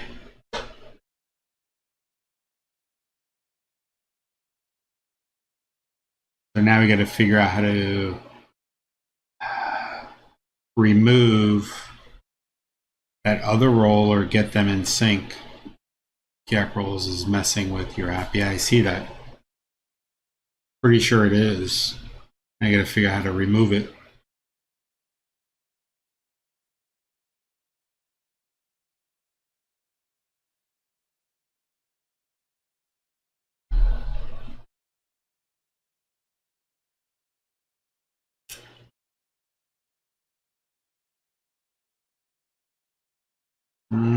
Try it. Didn't work last time. I only cut out the roll. Let's see if that works. Ha! Cutting out the whole thing worked, not just the array. Thank you, Daryl. Now let's try it another time. Let's request a new token.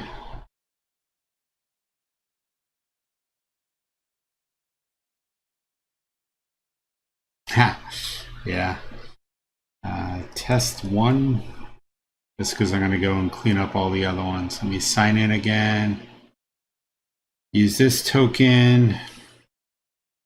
Hit send and let's hope. Wow, that was a really quick 401.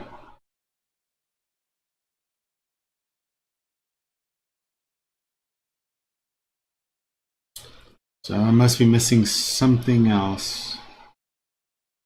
Let's try clearing cookies and trying again.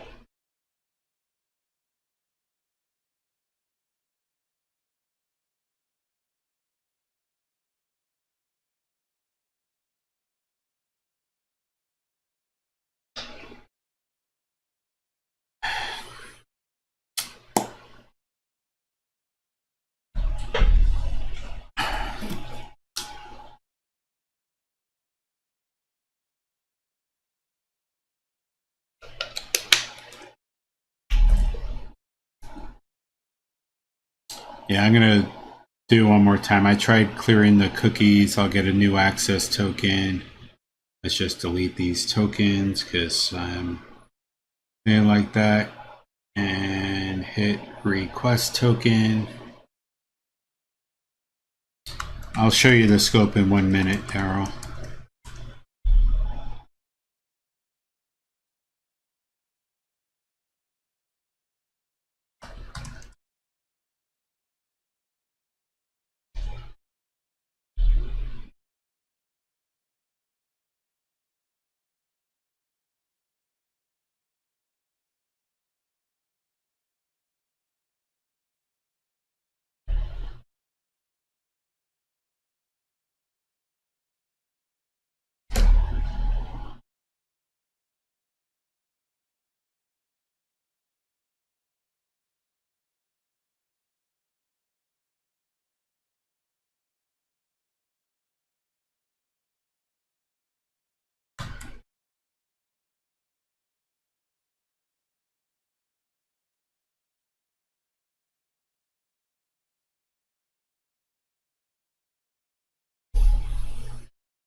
But we never got it working. We just verified that it's here. So the scope is listed as contacts.list.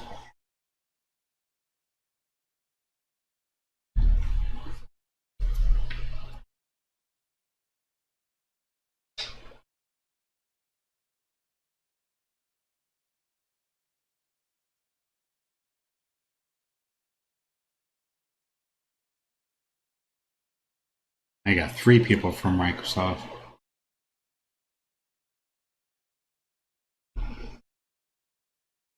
I think the URL is in there. Are you saying that inside the JWS token should have the URL? Oh, okay, good.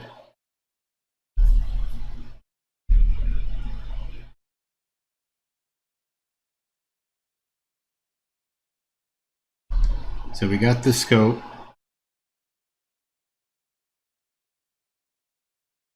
I think we misconfigured something in the API. The API code or the API inside of Azure? Let me know where to go.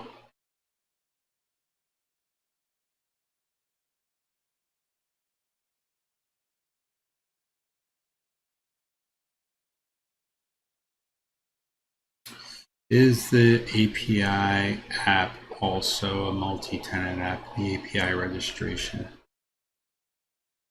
Okay. So is that under authentication, right?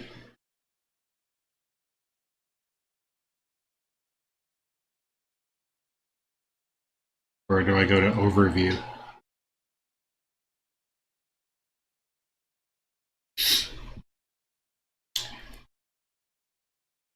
In the overview, it says all supported. Scroll down where, sorry, Daryl. I gotta wait a little bit.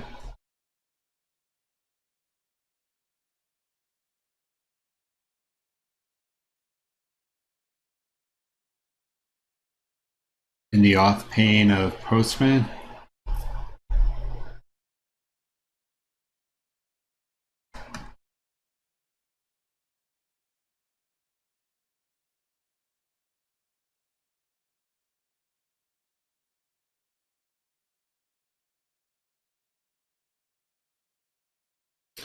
No, here where we just were. Authentication. I'm in 3 different places. I'm trying to follow the chat as well as the on-screen. Right below branding. Okay, authentication.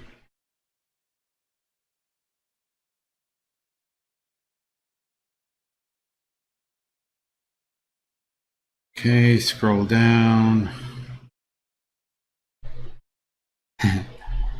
Oh, good. I can see you're nodding because it's a 2-way camera. By the way, you should put on pants.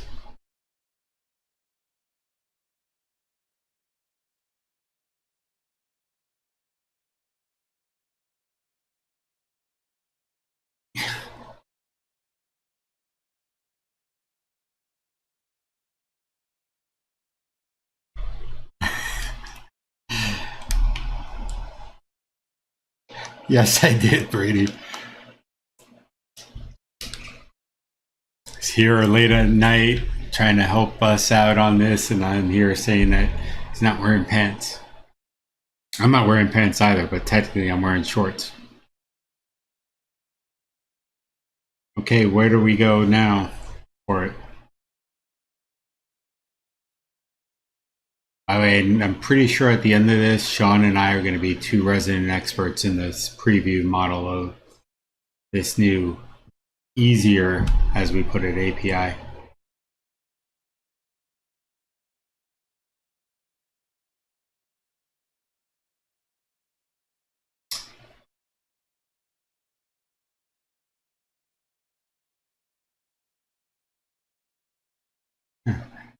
Will do, Brady.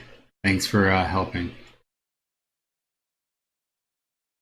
We can try some more of this tomorrow too, because I know it's dinner time. We're starting to get close to dinner time on the West Coast for people.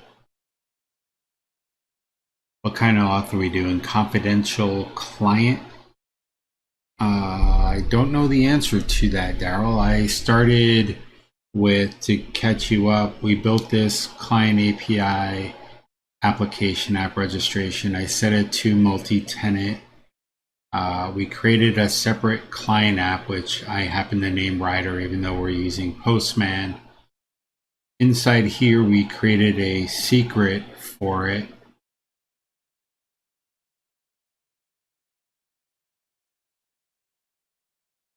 So it seems that your token is not being validated against AD. So one of the things I wanted to bring up regarding that is take a look here inside of the get access token. What type are we supposed to be doing here? Client credentials, authorization code with implicit. Because this part I kind of rushed through myself while we started.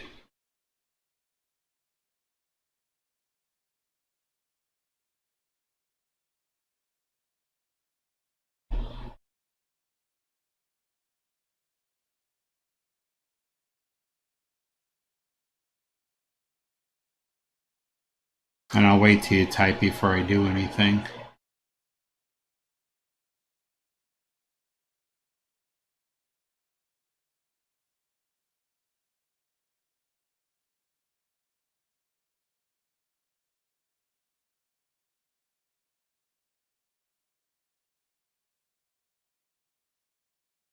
Auth code is right. Okay.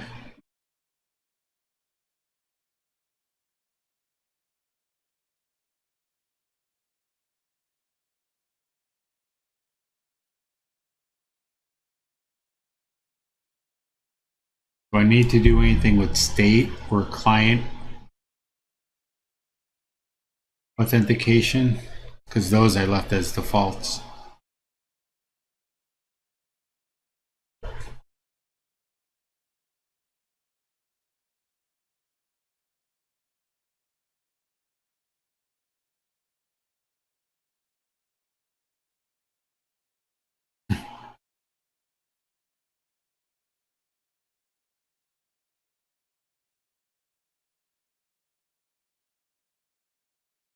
What about client authentication? That's okay.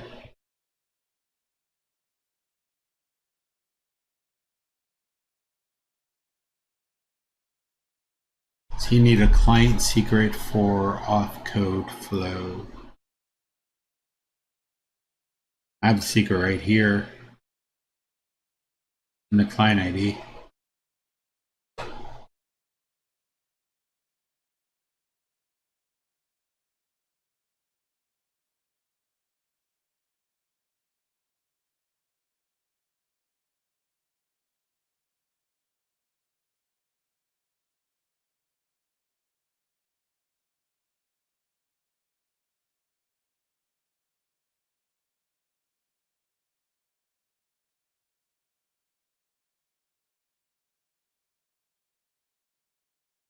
Oh, doesn't hurt to take it out. I have it on the clipboard somewhere, so.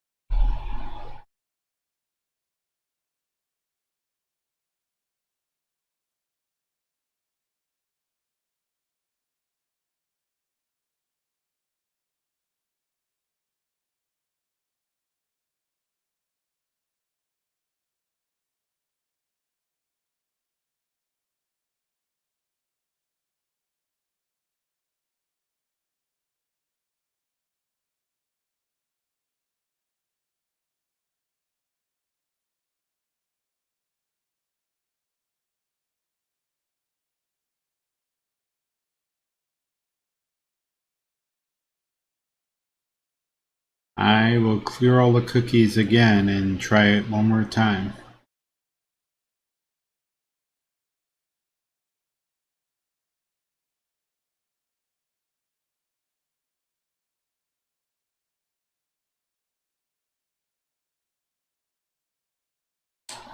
All the cookies are cleared. Yeah, I did previously consent to it. And all this really does is double check that it's me. I haven't been prompted for it since.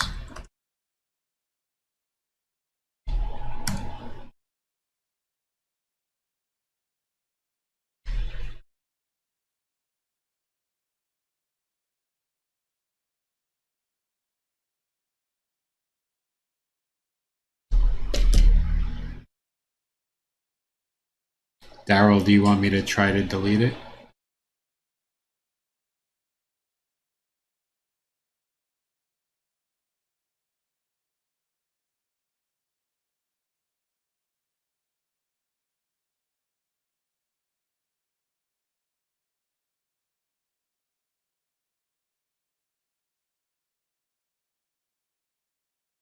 Go to see if your app exists in the Enterprise Applications blade.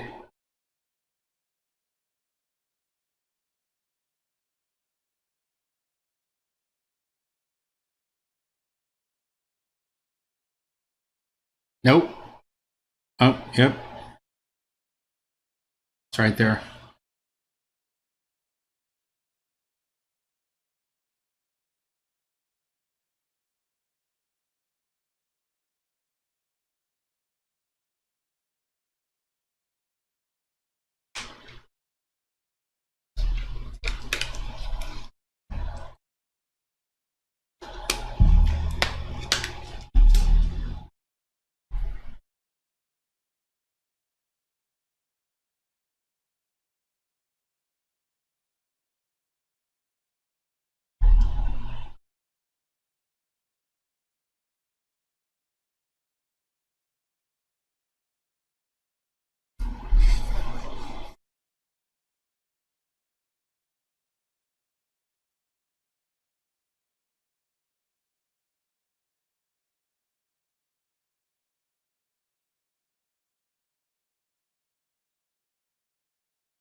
It was my thinking I missed the API creation step, so something may have been missed.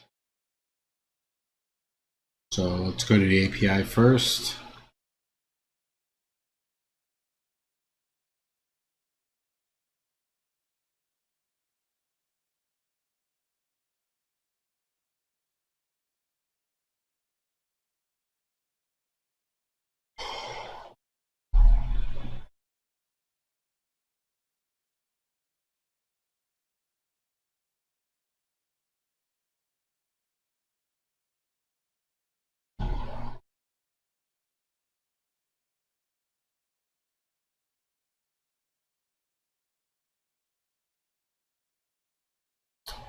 This is only needed for using the API to call it.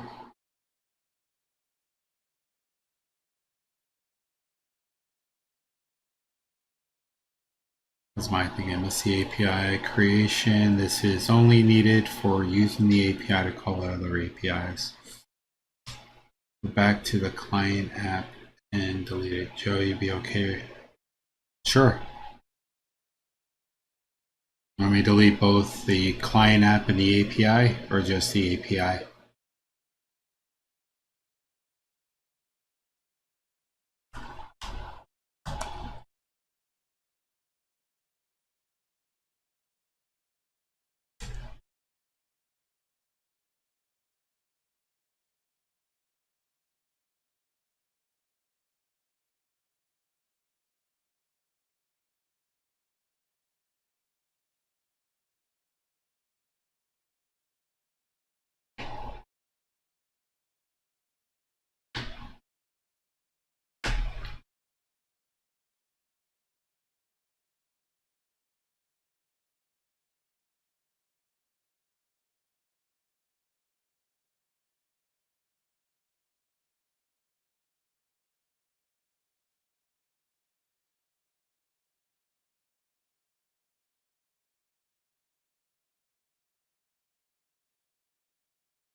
Oh, Daryl or Christos, am I deleting both the API and the client, or just the API, or both?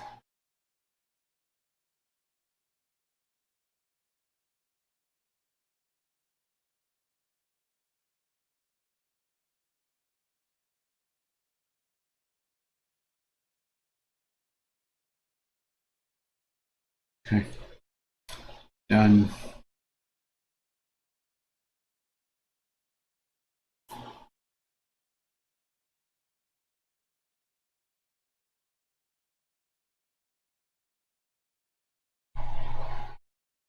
Okay. Okay, ready now. What shall I do? New registration, I'm assuming.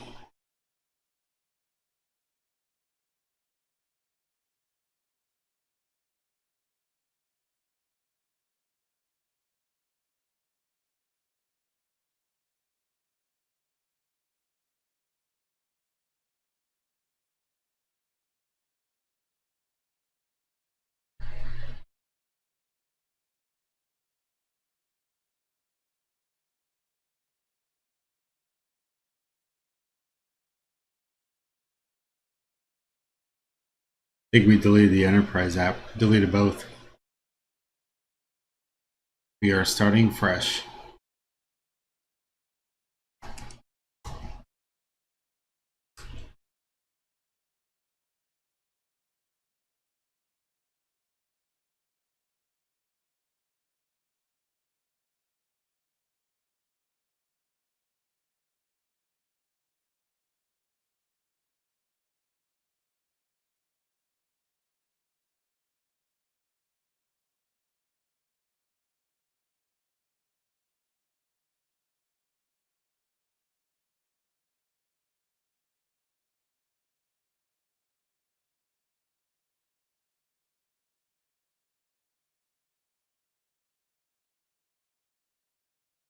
Okay.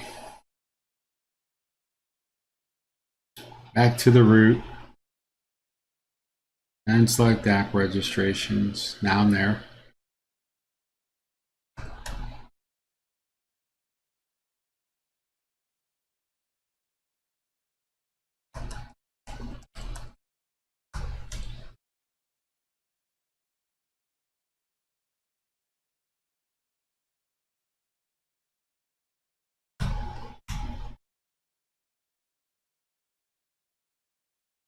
Use contacts API.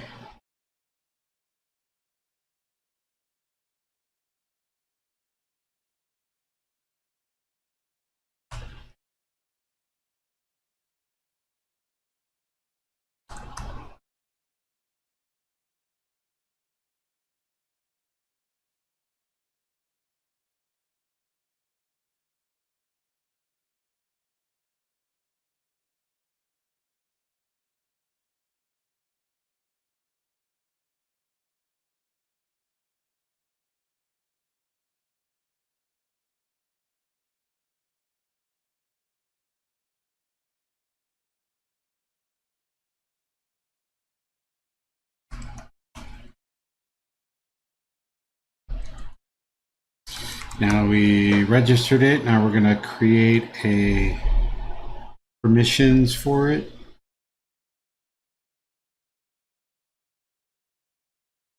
Should we just start globally? Yes, it's a radio button. I don't want to leave a blank either. I selected Web API. So now I'm at the permissions.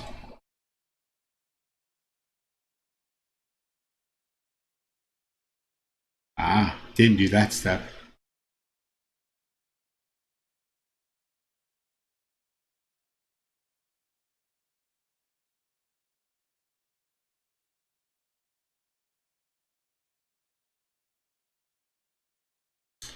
Okay, I removed the permissions. Now I'm adding permissions.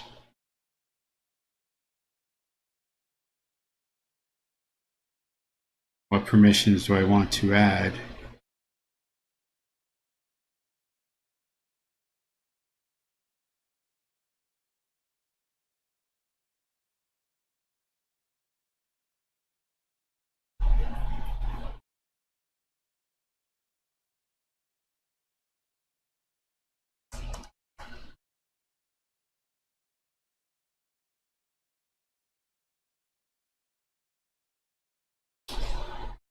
Oh,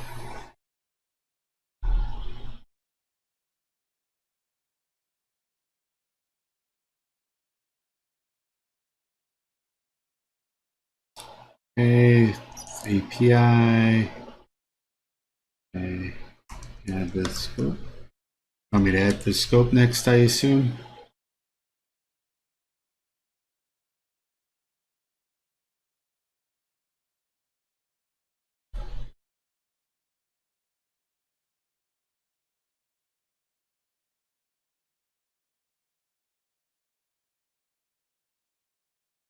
Okay.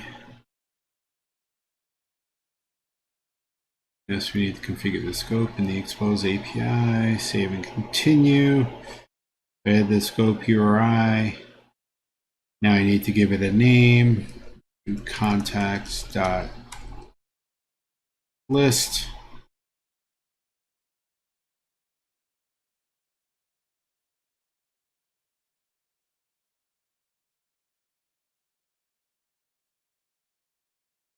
Done.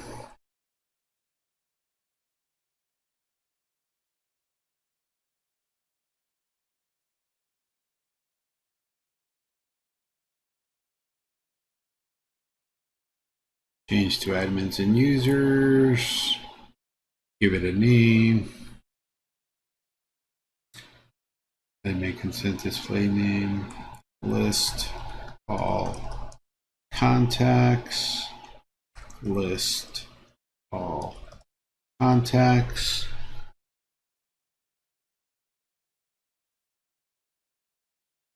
Listing of all the contacts. Allows listing of contacts. I assume enabled and click add scope.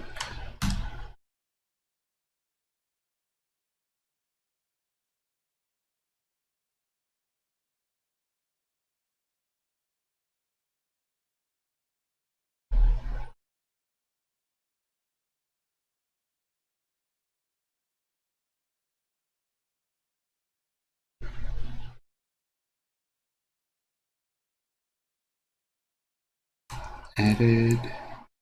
Next. Okay, edit it now. I have my app ID URL. I have scopes defined. And authorizing client app indicates there. I'm guessing I need to add a client app, which we don't have defined right now. Uh-oh. Wait.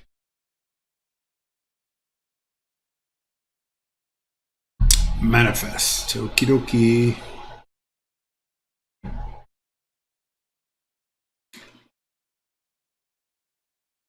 That is the default 2.0.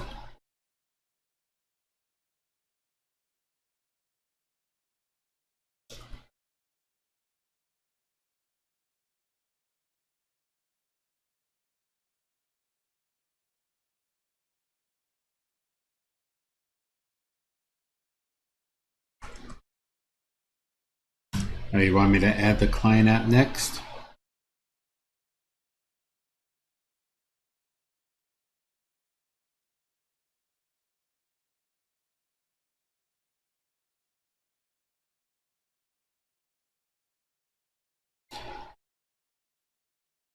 By the button for a new app registration.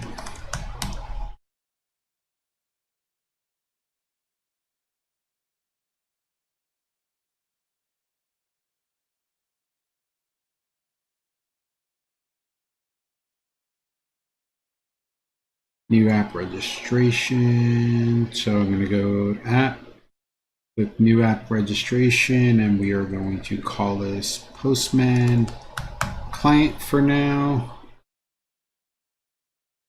And then I'll use any, and this is going to be a client application, which I will register, and hopefully I get it right. And by the time they see it on screen, I don't get yelled at. And I'm going to add a client platform, which I am going to add web. And then I need to post the Postman URL to it. And let me do that.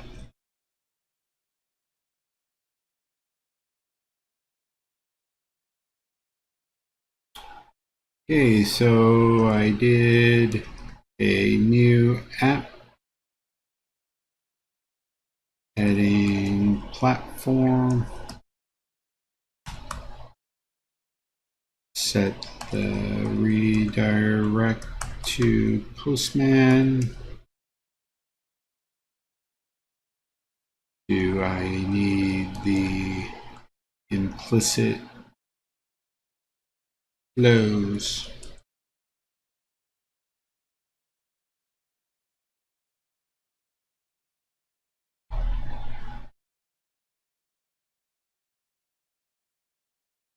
Okay, so I'm clicking on configure.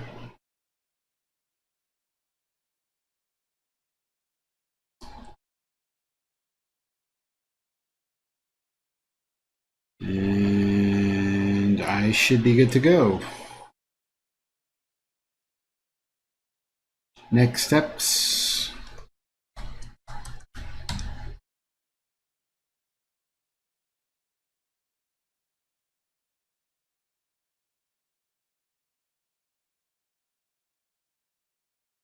Grab the client ID and put it in Postman. Okie dokie. I will be grabbing the client ID and putting it in Postman.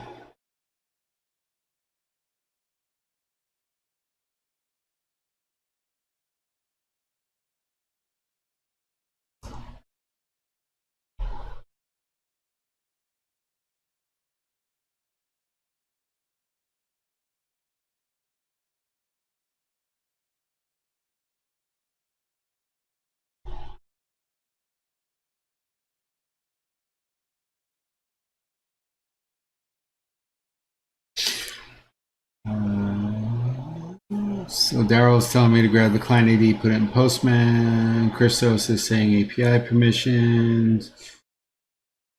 We not request that from Postman.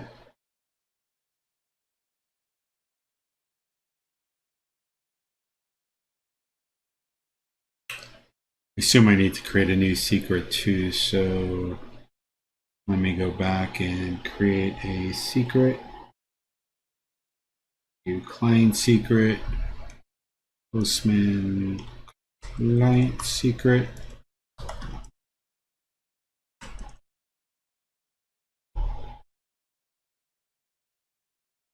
At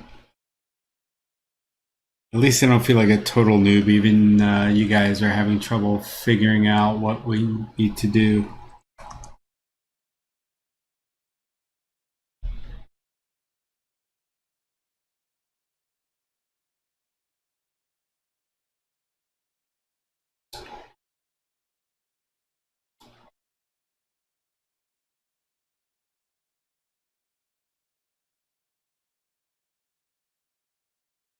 So now I configured the Postman client ID, client secret, and now I need to get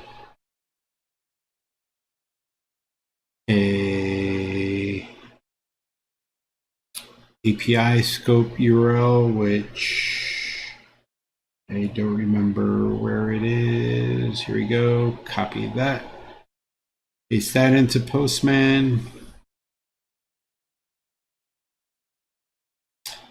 This is going to be AD test. Hit request. Actually, I'm going to cancel that. Cancel that. Let's clear all the cookies first.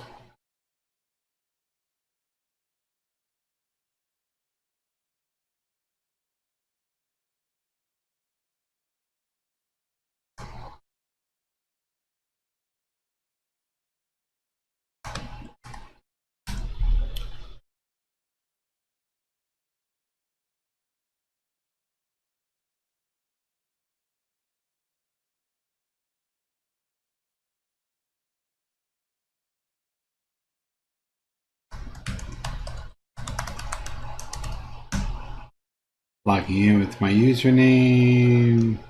Typing in my super secret password. Hopefully all turned around. Not seeing it. Wait 30 seconds for my two-factor authentication to kick in. Approve it. I get the list all contacts permission. I click yes. I have a token. that I will use. I will double check the token in the JWT view. Check my claims, and my claims have contact lists.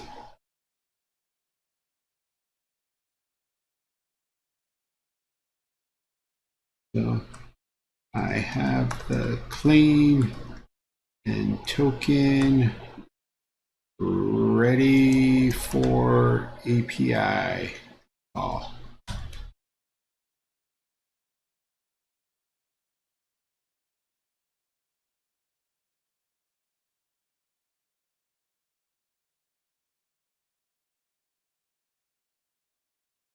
I think you need to update your IPI/GUID in your contact API.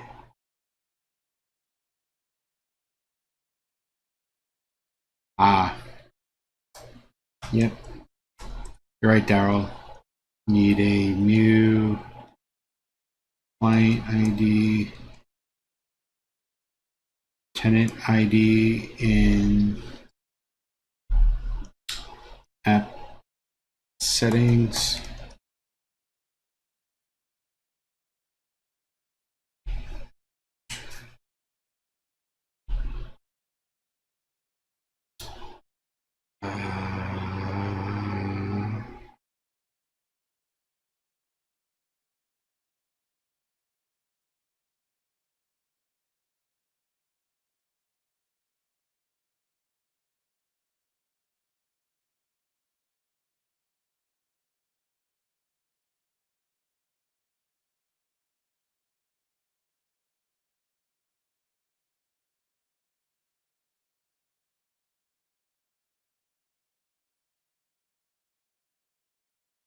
Okay.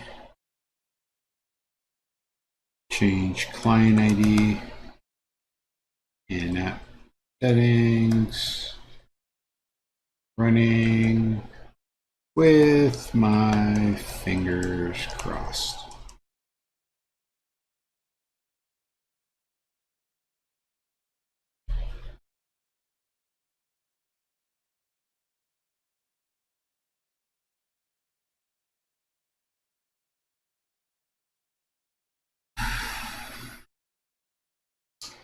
Built. Daryl, you said there might be enough, but right now we have it hard-coded name for the scope, which is listed here. This is the scope we're using. So it built. I'm going to go over the Postman while the screen catches up and verify that it works. Let's just put Postman in full screen so I stop the scrolling. Let's try sending it. All my cookies are cleared. Hit send. Got an unauthorized still. It says invalid token.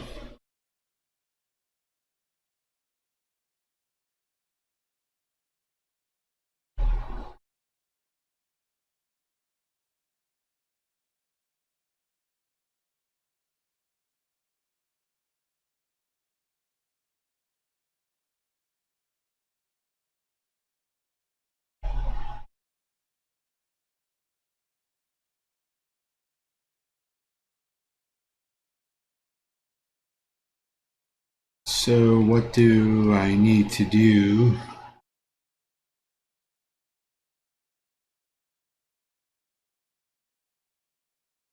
Sure.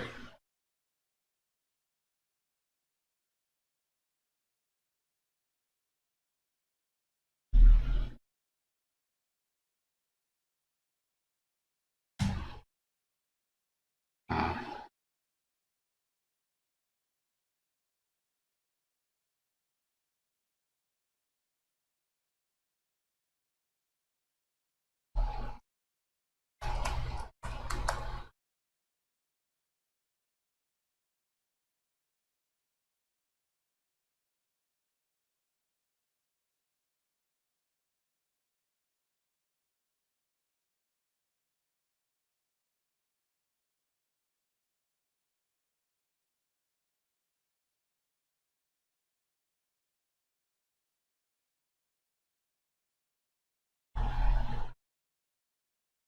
You need to configure the client app registration with API permissions in your API app. Okay.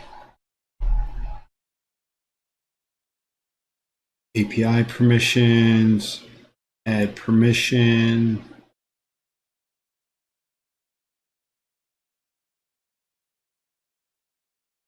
Okay, what do I choose?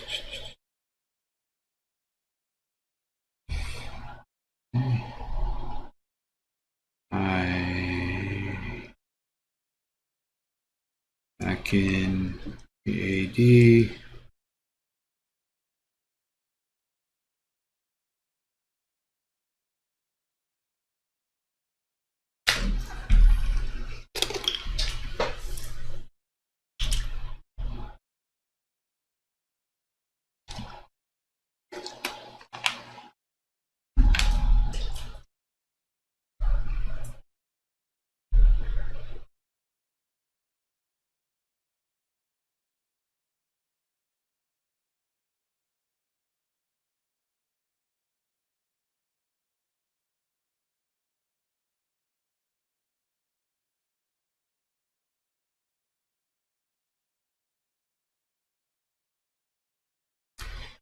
Okay, added the permission.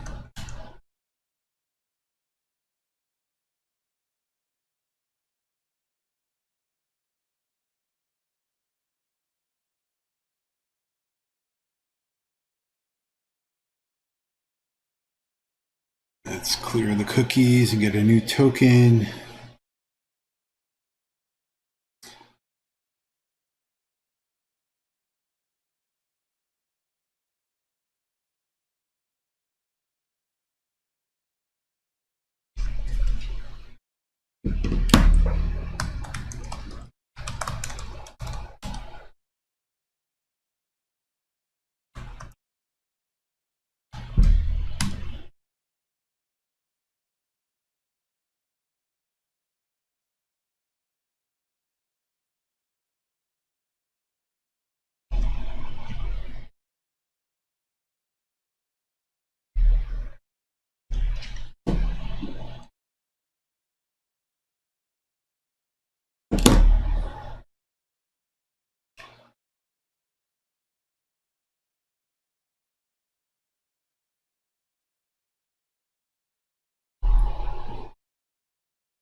Okay, so we went through, gave it the permission in the Azure Active Directory portal, assigned the contact.list permission, came back to Postman, deleted the cookies, got a new access token, ran it again, and Kestrel, aka Midware, is returning back a bearer equals error token. Let me go check that.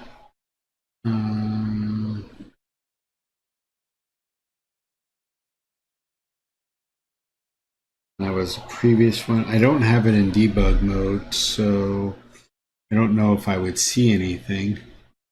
I'll try in debug mode and see if that helps.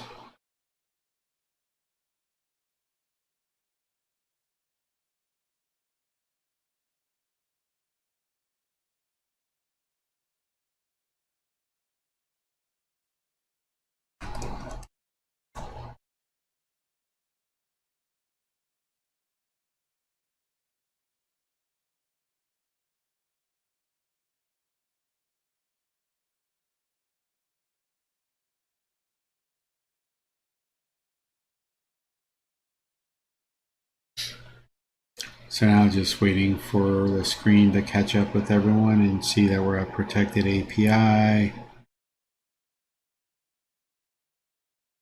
Let's hit run.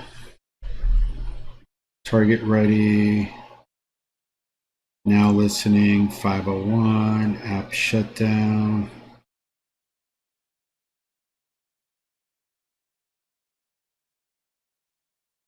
Got that 401, which is expected. Now I'm going to try to go back and hit run on Postman.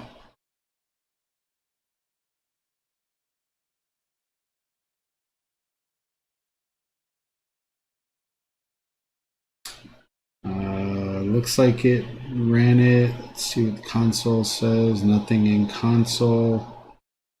Nothing in debugger. Debug output just says that it's running.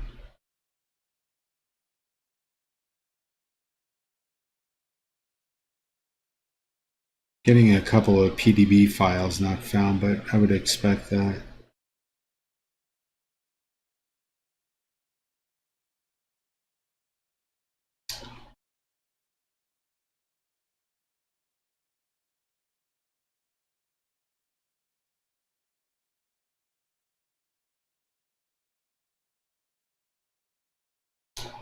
How about this message?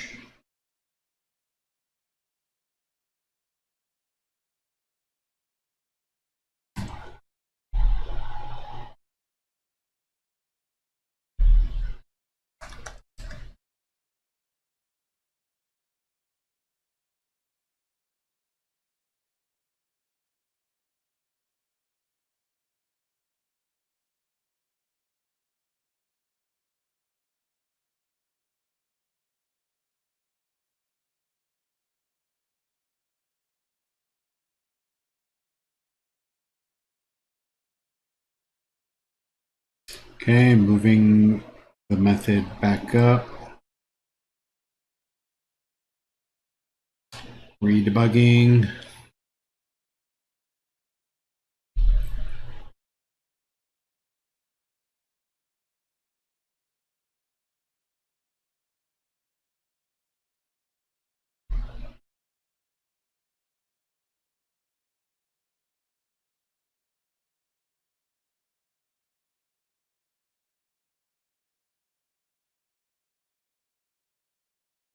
I can remove view as a breakpoint.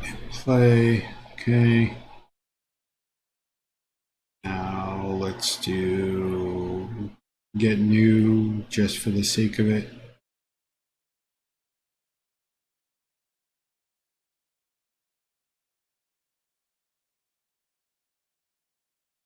Use token. Run. Okay. Invalid token.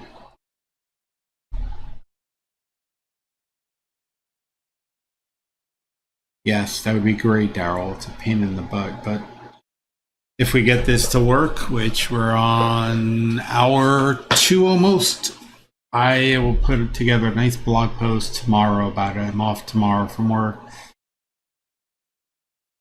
Can you add this in your AD settings? Okay, that from here.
Okay, I'm trying that out.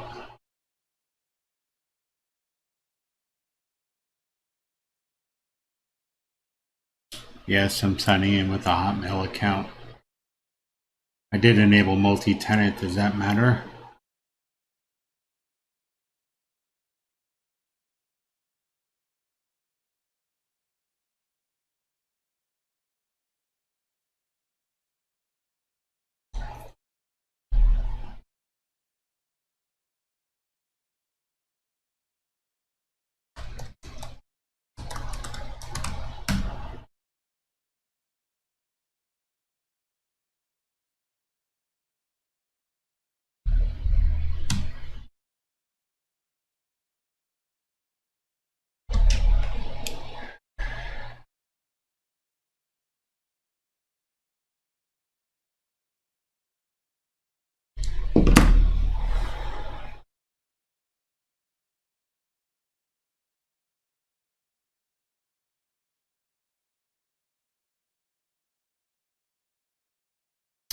No luck.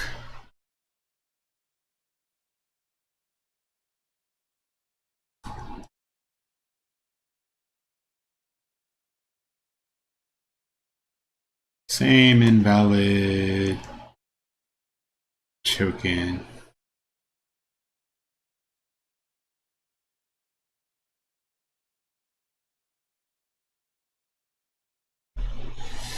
You think there's a setting need to be configured in the ASP auth to enable consumer sign-in accounts? Can you try sign-in account? You try signing in an account in your domain. I didn't create an account in my domain, Daryl. I just created that 80 domain. There are no users.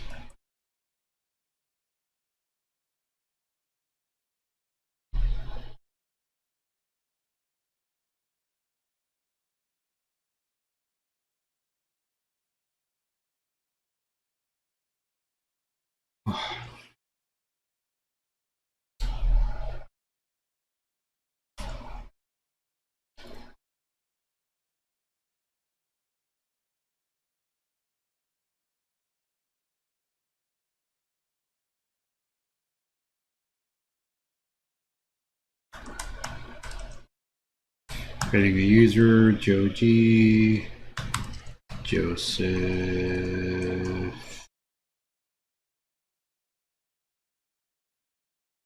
Dagno, Joseph, Dagno.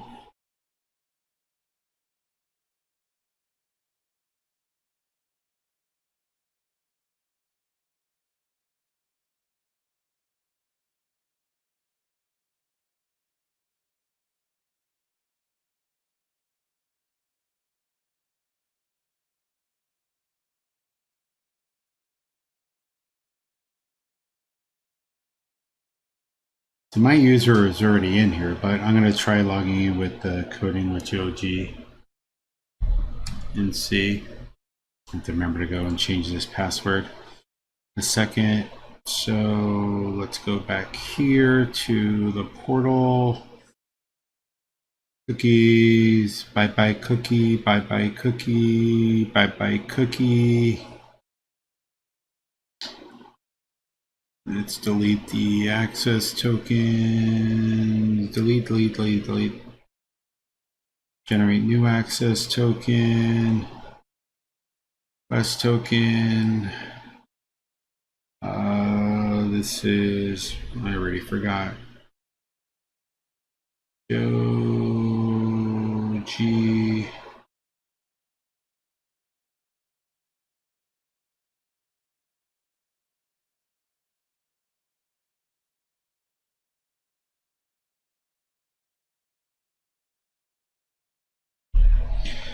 Okay, logging in, update my password. And let me update my password. Everyone look away for a minute.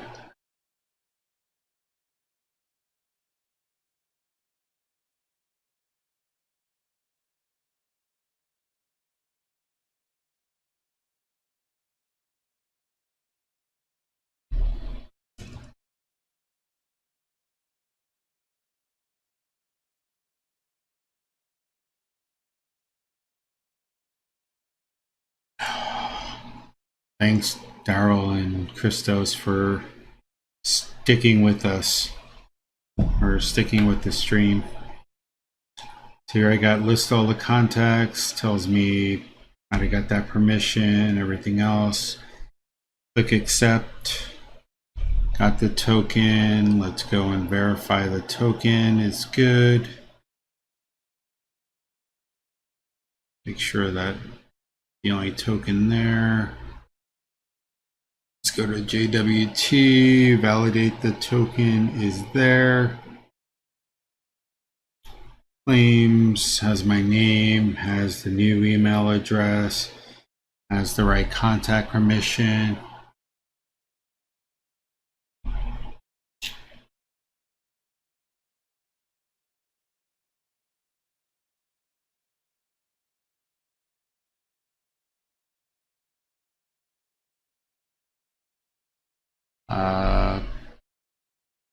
Token is right. I'm gonna run it and see there is no sign out flow for APIs. Wait.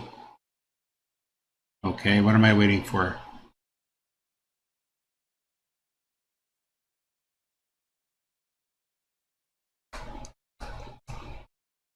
Okay.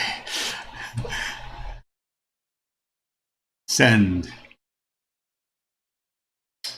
No luck. Still no dice.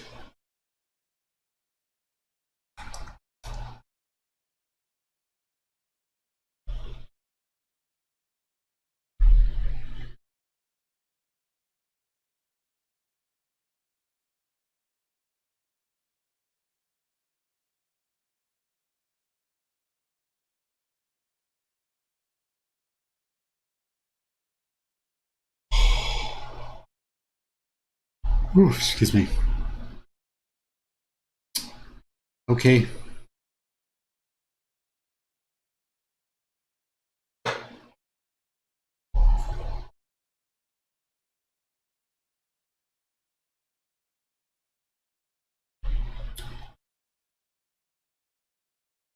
Okay, going back to client app registration.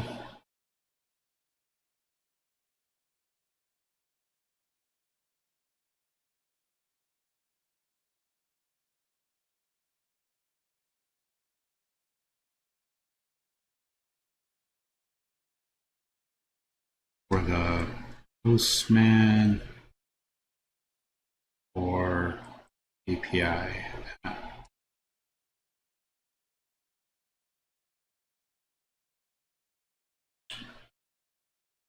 So I said authentication. There's no check boxes there. There's no check boxes there.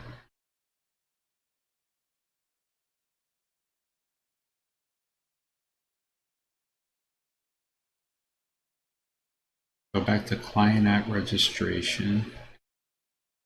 Did go to authentication. So let's try that one. Authentication.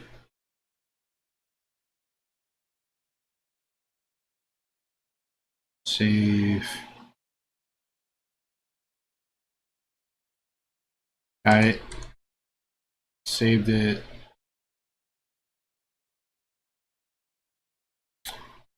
Let's go get a new token.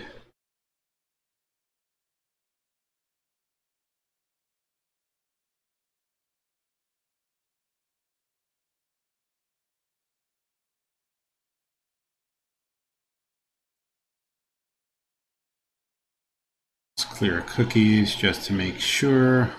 Got to do that.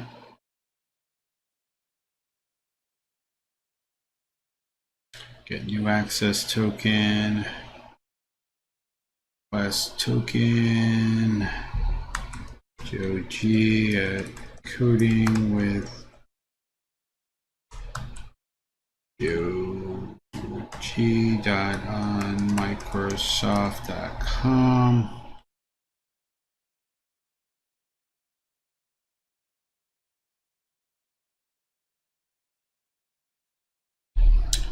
Password, yes. delete this account eventually. Use this token and send. No luck.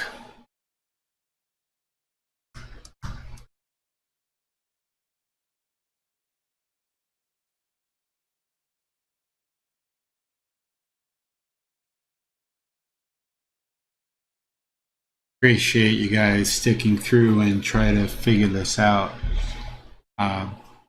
After I make dinner, I'll see if I can mess around with it some more and play with it and see if I can get it to work. If not, you can reach out to me on Twitter. Yeah, see me type my email address a billion times already, so you know what it is when you're ready to get in touch. Will do. Thanks, guys. Thanks. Yeah, need to figure out what went wrong. Good that we're trying trial and error. Thanks, guys. That being said, I'm ending it for tonight. See ya. I'll talk to you guys tomorrow, see whether or not I'm going to upload this video. I don't know if you want it up there to see all the stuff that happened. Thanks. Have a great day. Yeah, it was a great effort.